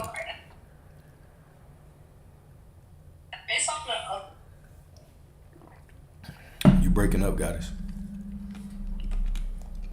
Can you hear me now? I hear you perfectly. Okay. My question was based off the other person's question, when they were like, how can you like move forward when you're not sure? Like, how do you move forward if you don't necessarily have confidence? Because I think I'm trying to like logic it too much. Because in my mind, if you're having doubt or not confident in something, then is that not making like a different decision against yourself? If you don't have no, but well, yes, but why? It's because even me saying because I don't have quote unquote confidence, which really is just saying because I don't feel some kind of way about what I'm saying, then it can't happen. Which in itself is you trying to feel something to confirm to you that it's yours, when really your word is the confirmation. It's your choice. So anything that implies you're not who you want to be, that is the illusion. So anytime those things come up, right? I guess I'm not really confident in what I'm saying. Well, that's the illusion. It doesn't matter because I've made the choice. And because I make the choice, the desire was to fulfill me. Because I have this desire, is God wanting it through me. And because I've chosen to have this desire, it's a promise. It's it. It's like your name. You don't have to have confidence that your name is your name. That's just your name. It's like your age. You don't have to have confidence in it. Matter of fact, you could forget it from time to time. But it's still your age. Just because you say the wrong one once in a while, just because you feel differently once in a while, doesn't change what it is. This is how innate that desire is to you. That decision is to you. Is that when you make a decision, it is your word. Your word. The commitment to your word, faith in your word, conviction in your word is just you deciding to continue to go back to that word no matter what. No matter how I feel, I go back to it. No matter what the situation looks like, I go back to it. I prove my marriage to it. Right? I'm married to this version of me. No prenup, no divorce, no second guessing, no side pieces. You are committed to this version of you. And from that perspective, now everything can come into your life. Okay. You sure? Think so. Let's clear it up. I don't want you to think so. I want you to know so. Keep picking it apart. That's what we're here for.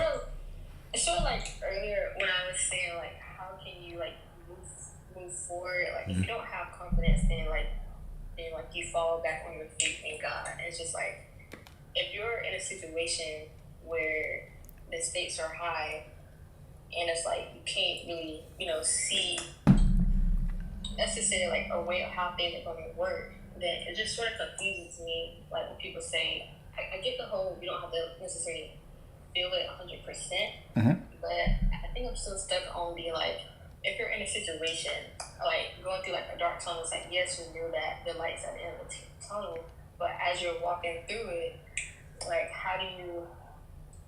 I guess it's just concerning like confidence in that you're doing the right thing, I suppose. Yeah. And just not going back.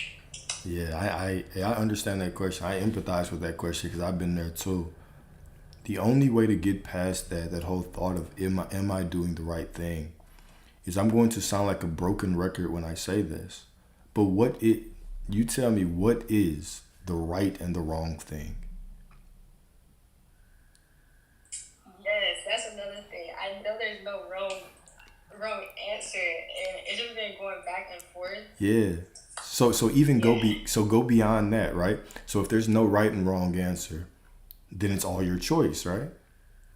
So even you get to make the decision that no, I'm doing this right. When those doubts and those thoughts come up, you get to confront them and remind yourself of the truth, right? Me assuming that I'm doing something wrong is me assuming that, guess what? I'm not the person that I desire to be. And if I'm not that person, that's an illusion, because I already am that person because I already decided it. So now I have to make another choice to remind myself, no, it is working because I said it, because I am the power behind it, right? Even me saying it's not working is a choice that I'm making to say I'm not in alignment. It's all a choice. Yeah, that makes sense. I guess another thing that makes it feel like more pressure is the fact that it's like if you don't have faith or like move forward, then it's like there's no point in saying that you believe in X, Y, and Z, or believe in the law or believe in God if you can't step out on faith. So It seems sometimes it just feels a bit hypocritical whenever there are the feelings of doubt or anything like that, because it's like how can you have doubt and say that you believe in the law or God or whatever, the universe, whatever you call it. I got you. But remember, like your ego is just wants to keep you safe. It's just a set of programs that has helped you throughout your life, right? Doubt has helped you in certain times because doubt in itself has kept you from doing the same thing. Doubt has kept a lot of people from going to the same person again and again and again. That is the ego just trying to keep you safe, protecting you in this physical reality. Your ego, those thought patterns are just a tool for the physical reality. And if you think of it like that, then your doubt is still perfect. It's still a perfect part of you that's trying to protect you. But now you can transcend that. You can say, okay, no matter if I doubt, I can still remind myself that it's on the way. I do have one thing to say about faith though. So do you believe that God is within all things? Yes. Okay. So do you believe that your desires are from God? Yes. All right. So if God is in all those things, then God is in that desire, right? Yes. Okay. And so that desire is reminding you of who you really are, right? Because all versions of you are within you, right? Yes. So if that version of you is God, if God is reminding you through the desire that is God, that this version of you is who you really are, and God is within that version of you, then the belief of that version of you is the belief in God. So it doesn't even matter how you slice it. It doesn't matter if you want to put faith. It doesn't matter how you want to slice it. You're always believing in source. You're always making a decision and choosing to believe in source. So if that helps you to believe or to know, not even believe, because we're beyond belief. If that right there helps you to understand, to know that the version of me that I want to be is God. The same way this version of me is God. If that is what pushes you into knowing yourself, into accepting, into choosing that version of you, then allow that to be it. Right? You can shape the law to your will. Okay, yeah, that makes sense. Cause, okay, yeah, I get that. Because to believe in myself is to believe in God. Exactly. Okay. Right? Because I'm not trying to strip away anybody's belief in God, right? I'm a big God believer myself, right? It's just, where are you placing it, and are you outsourcing that power or not, right? The kingdom is within you. So every version of you that you could ever imagine, that is the kingdom. That is source. You are the temple of the Most High. It's within you. So whether you believe that God is that version of you, if you believe that God is just somewhere deep within you, somewhere that you can't access, or you understand that, no, God is just within me, so God is me, and that version that I want to be is God as well. So I might as well believe in God by believing in myself, by knowing that I'm myself, right? God gave me the desire. God is the desire, right? And so God is the version of me that is the desire. It's all a reminder of me. It's God pointing me to God, which is me. So it's just all this big paradox. It's this big loop. Yes. And I think another thing that I was caught up on was sometimes whenever I feel like paralyzed about doubt or fear, it sort of sometimes feels a bit like contradicting, because it's sort of like, well, it's like what I said earlier. It's like I'm not believing in God, or like I'm making fear my God instead. But Yeah. I do get it. I know you do, right? Because even that is just a story, right? You don't have to believe that. You don't have to believe that anymore, right? It's not the truth. You having a little bit of doubt is just a normal human experience. So even when, I know a lot of people are like, hey, doubt is demonic. Even when we break down the word demon or demonic, right? And we talk about those angels being cast out of heaven. Heaven is you. You are heaven. Heaven is within you. You are the kingdom. Okay? So us casting those demons out, the metaphysical meaning of that is when I have like feelings of doubt or jealousy, and me believing that, oh no, this is anti-God, and me casting it out like it's not some perfect part of me, right? When really, if you break down the word demon, it truly translates to spirit guide. So these contradictory thoughts, the doubt, the fear, the illusion, all these things that we consider the quote unquote Satan or demons or the devil or whatever, are just calling us to a greater understanding of ourselves. Now, if you actually, instead of believing that your doubt was contradictory, you just saw it as, okay, this is a part of me, right, that I've cast out, and I've been saying that it's evil, it's bad. Whenever I think of things as evil, how can I believe that everything is for me? If everything is God, then how can certain things not be God? If everything is God, if God is all that there is, and I am all God, how can a certain feeling that I experience not be God? So this is the whole metaphysical meaning of us casting our doubts out, thinking that our doubts are somehow evil.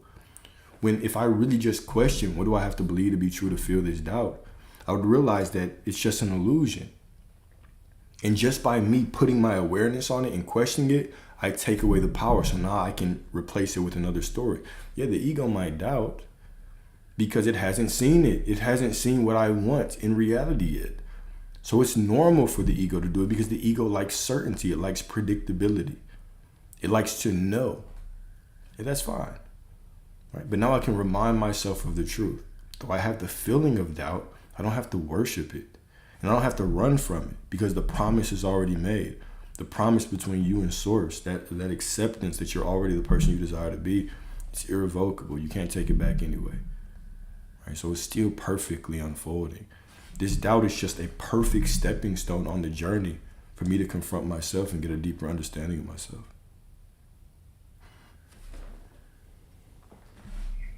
Thank you for answering my question.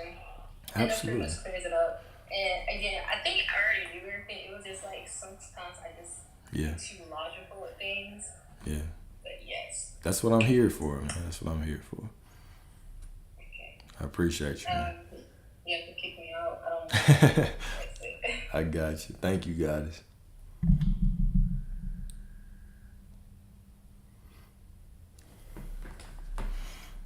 Miss KJS, what's up, my love? What is up, Goddess? First you know, then you see, right? Exactly, right? Identity always trumps circumstance. Identity first, circumstance after, right? The moment I decide my identity, I commit to my identity, now reality can follow. We cannot base our identity on circumstances, right? The moment I make a decision that I am prosperity, this is how people treat me, I have to stand in that, okay? Now, if the situation looks differently, I cannot now say, oh, I must be doing something wrong because circumstances look like this. That is me putting circumstances above identity. In another way, or another way of saying it, that is me saying that circumstances are bigger than me. In another way of saying that, because I am source, that is me having a false idol. I am the Lord your God. You should have no false idols, no other gods besides me. You believing that something is bigger than yourself is you making the external reality a false idol. You are source. Nothing is bigger than you. Nothing. Right? And where does imagination come into all of this? Imagination is a tool. It's a tool to use, but it's not necessary. Right? But now let me back up, because when oh shit. My shit died. All right. So even when I say it's not necessary, imagination is not necessary. What I mean by that is that imagination is just a tool. It's just a tool, okay? Even when you're affirming, you're imagining, right? Me saying something is imagining. I am the person I desire to be. That's me imagining I am the person I desire to be. That's what it is. That's perfect, right? And that with that assumption, I can get whatever I want. Now, when we start saying like, oh, I have to visualize, well, now you're putting power in the act instead of putting power in the source. But one second, y'all, I'm finna go to the bathroom. I'll be right back.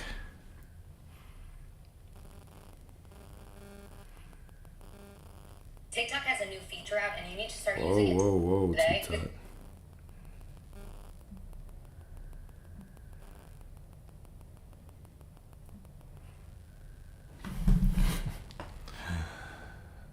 My bad. Now y'all are still here. My phone died. But anyways, I'm finna go to the bathroom. I'll be right back.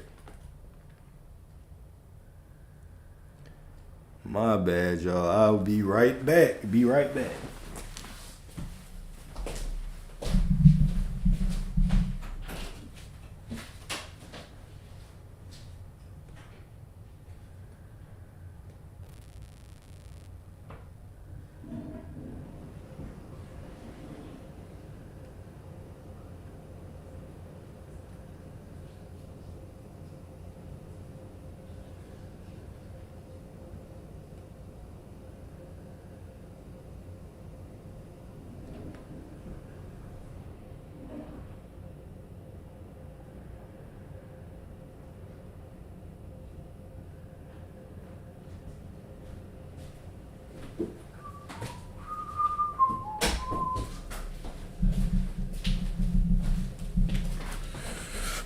Apologize. Sorry for that. Sorry about that. But no, what I was saying about imagination, where does imagination come into play in all this? Remember, imagination, what is imagination? Don't define imagination as just visualizing. You affirming is imagination. You deciding and choosing right now that you are the person you want to be. That is imagination. We typically assume that imagination is just you sitting around and visualizing. That's not the case. Imagination is everything. You're always imagining. When you see a circumstance and you say, oh, bro, it's just not working out, you are imagining it's not working out. When you would see a circumstance and you say, The situation might not look ideal, but the God within me is perfect, so the situation must be unfolding perfectly. You are imagining. You're always imagining. Your word is creative. Your word is creation. So don't just think of imagination as a tool like visualization. Understand that imagination is simply everything that you do. It's how you choose to perceive the world. So you're always using your imagination. Always. You're always imagining what you want or what you don't want. You're always imagining that you are or that you are not. Whether you're decreeing it, visualizing it, speaking it, assume whatever it is, it's all imagination. Okay? It's all imagination. It's all imagination. Yes, praying imagination, saying imagination, complaining imagination, assuming imagination, visualizing the imagination, affirming imagination, dreaming imagination. It's all imagination. It's all imagination. And do I visualize? Sometimes I do. These days I don't do really any processes. I just go to the end. It's mine. When I have a desire, I just claim it's mine.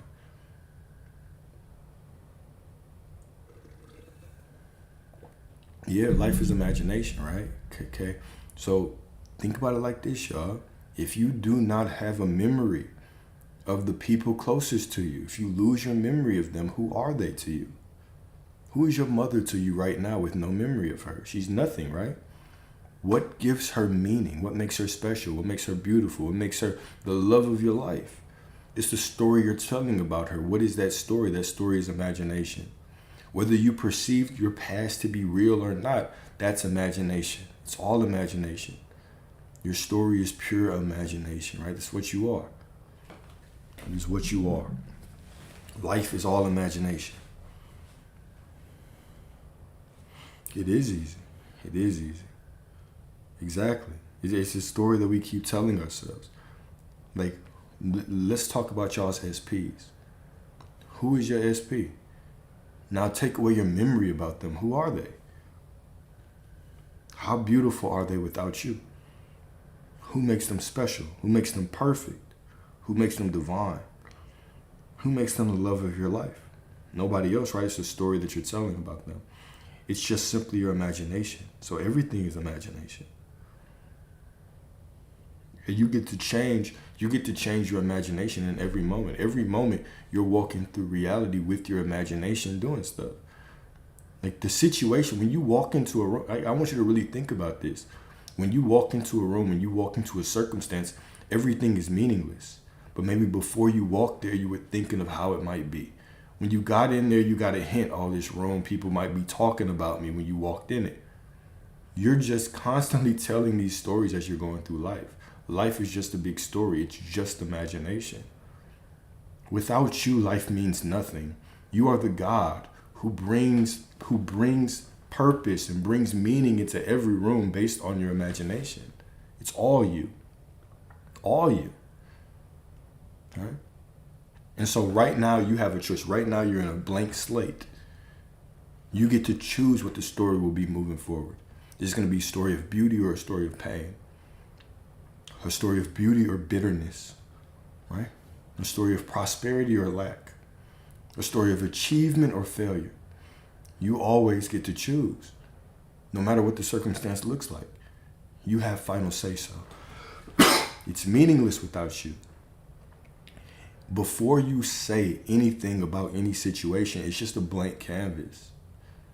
It's all God, right? And you are all God. So you get to determine what the situation is by simply saying, using your word and say, okay, this is perfect. And so God flows through you and decides and declares and molds this situation into beauty. Right? But who says you're relapsing?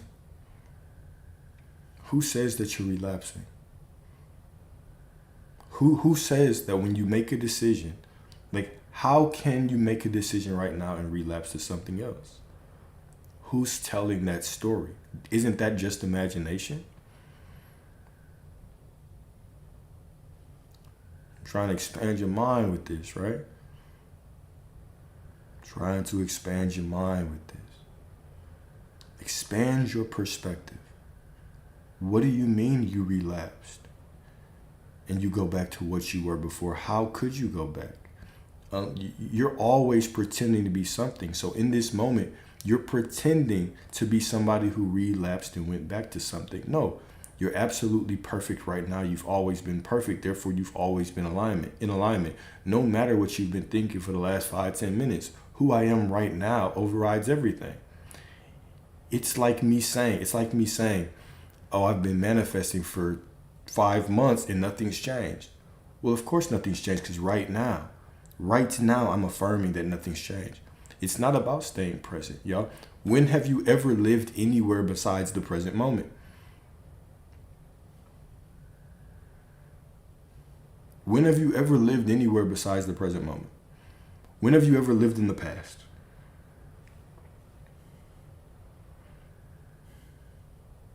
If I post a video right now, I post a video on TikTok, and you watch it tomorrow morning,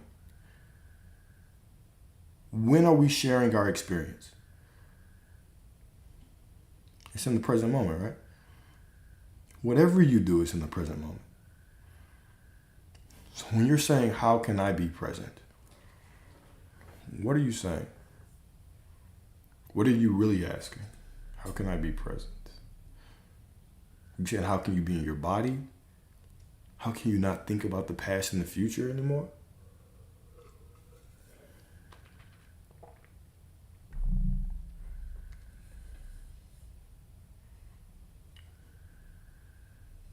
Consistent, right? I'm going to keep pressing y'all. Who says you're not consistent? Who says you have to be more consistent? Who says you have to make a decision more than once? Who is telling the story that what you're doing is not enough? If you are perfect and you are God, who is telling the story? Who is pretending to not be enough? Who is pretending that they didn't already make the choice? Who is pretending that they are something other than what they want to be? Who is pretending that they're wavering? Who is pretending that they're tired of wavering? Who is pretending that they've been wavering in what they're trying to manifest? If you're always perfect because you are always source, who is the one that is pretending? Guys, you're not wavering. You're just right now, in this moment, telling a story that you've been wavering so you can't get what you want. And so reality says yes. And reality just, what? It just mirrors back to you what? Wavering, chaos. Make the decision. I am perfect right now. I've always been perfect. I'm not wavering. You're not supposed to know about these concepts. Alignment, vibration, frequency, wavering. You're not supposed to know these words. Can't you see that they're just creating stories in your mind that are taking away from your godhood? You're not supposed to know these things. Frequency, alignment, vibration, what the hell is that? They're just make-believe stories. You are source. You're always perfect. Just know that. Stop trying to be something and just be it. Stop trying to be in alignment. Just be in alignment, y'all. Stop trying to be worthy. Stop trying to be consistent. You are source. You are the most consistent vibration in the universe. You are the vibration of all that there is. You are the vibration of everything you desire. It's all a story. It's all a choice. You've always been perfect because you've always been God. Yes, and alignment is simply existing. Alignment is simply existing, guys. All right, I want you to think about it like this. If you exist, if right now, what is keeping your heart beating? Who is keeping your heart beating? Is it you? Or is it something else? Is it something greater than you? Is it a greater part of you? What is this greater part of you that is keeping your heart beating? Even when you don't try to breathe, how are you breathing?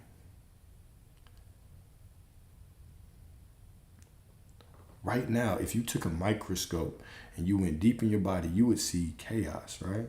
Cells killing each other, viruses being kicked out.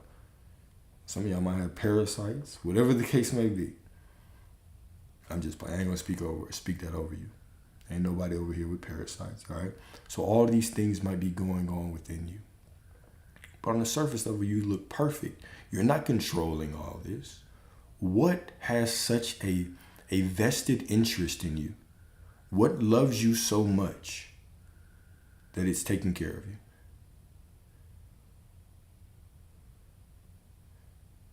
Your existence is proof of your alignment. Your existence is proof of your perfection. Your existence is proof of your worthiness. You are worthy in alignment because you just are.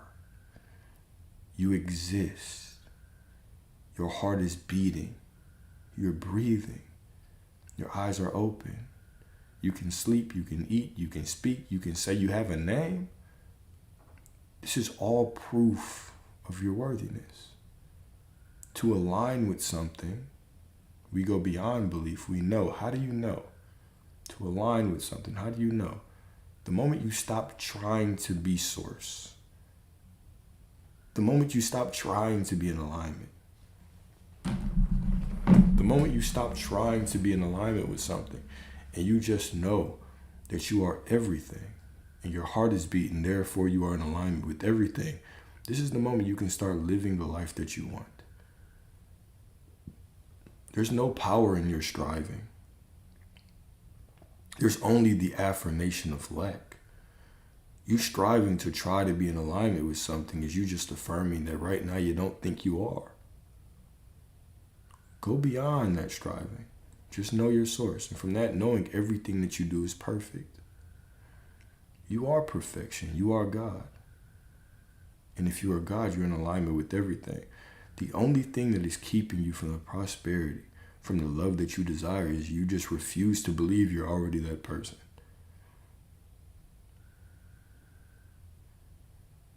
Why? Why do you refuse to believe you are that person?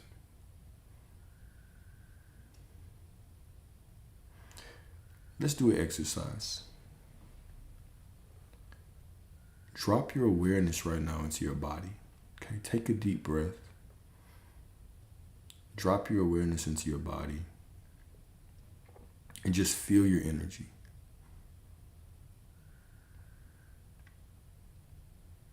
Feel the energy just running through your body.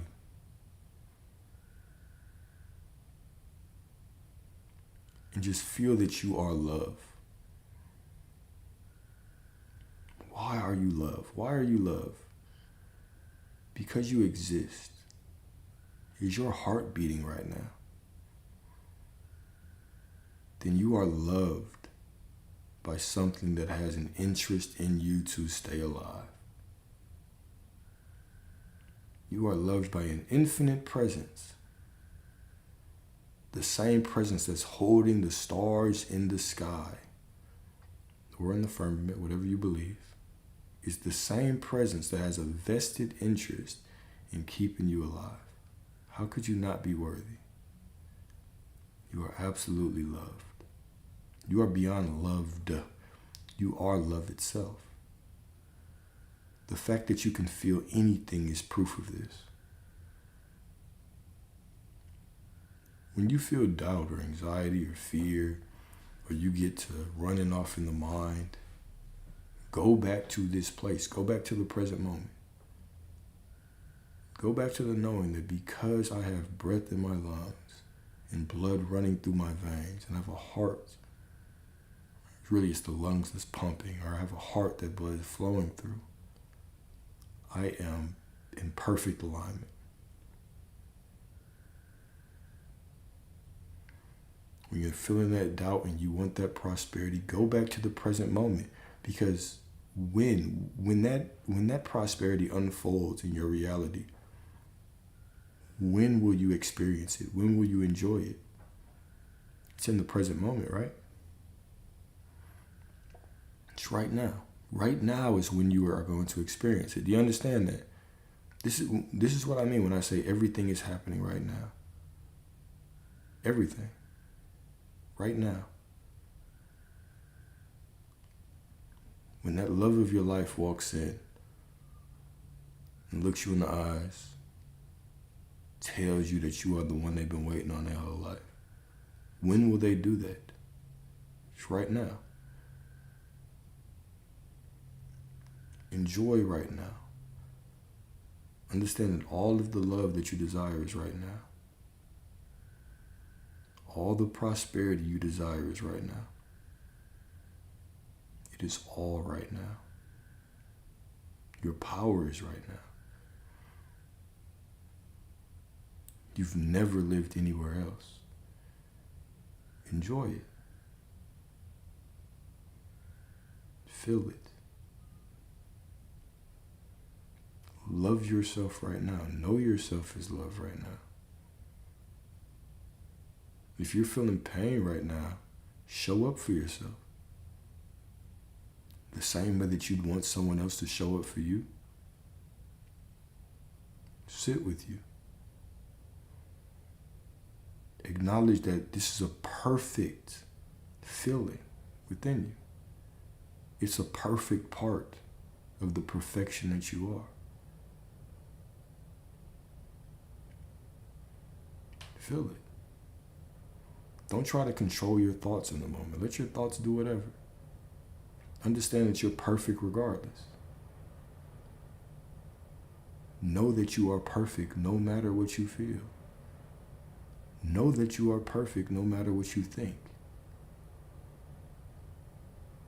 The ego might doubt, but you know. You don't have to wrestle your thoughts into submission. You don't have to wrestle your feelings into submission. You can choose who you are right now. You can choose to honor yourself fully right now. The more that you honor yourself fully right now, the more that you relax into this present moment, this is the more that you receive everything that you desire.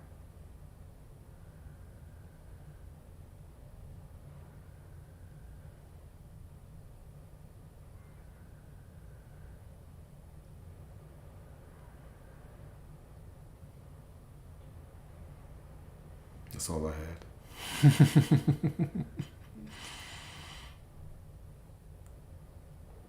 Why do you crave love from others? Because you crave love for yourself. And everybody is you, right? You crave love for yourself and everybody is you. Do you really crave that love for others? Do you really crave love from others? Or do you crave to feel yourself as something? Do you crave to feel someone doing something for you?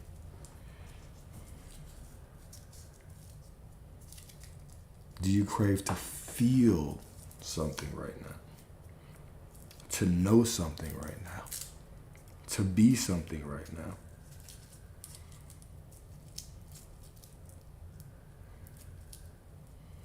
Do you want to be someone who gives love? Be someone who receives love?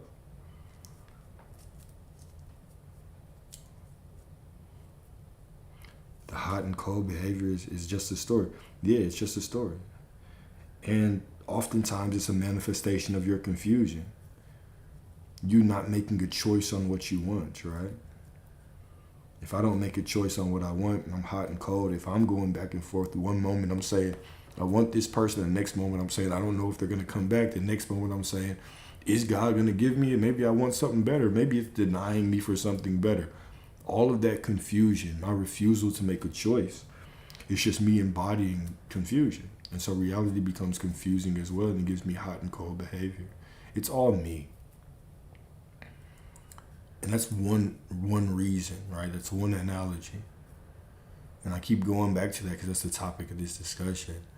But yes, confusion in reality is a manifestation of confusion within you, the lack of a choice within you. Or just you telling a story and expecting that this person is not going to show up. Either way, you're always confronting yourself. Okay?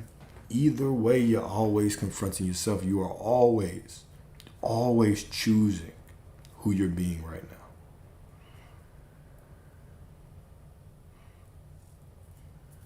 if you want to be with someone who gives you love, first love and accept yourself. Radical acceptance of yourself. Right? Meaning the days that you're even trying to be yourself. That's perfect. The days where you're relaxing, that's perfect. The days you feel tired, that's perfect. It is radical acceptance of yourself. It is honoring yourself, loving yourself unconditionally, so the world can show up and love you unconditionally.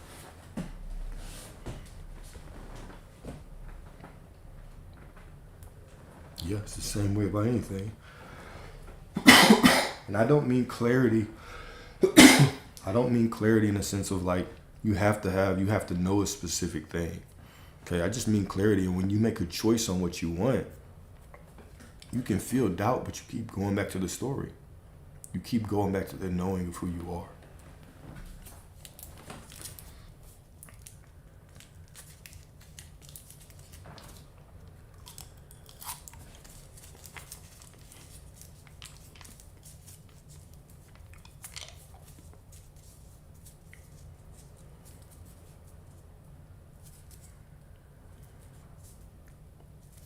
But all right, y'all.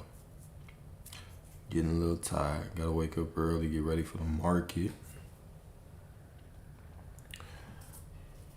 I appreciate y'all. I appreciate this conversation. I appreciate these discussions. I appreciate us expanding together.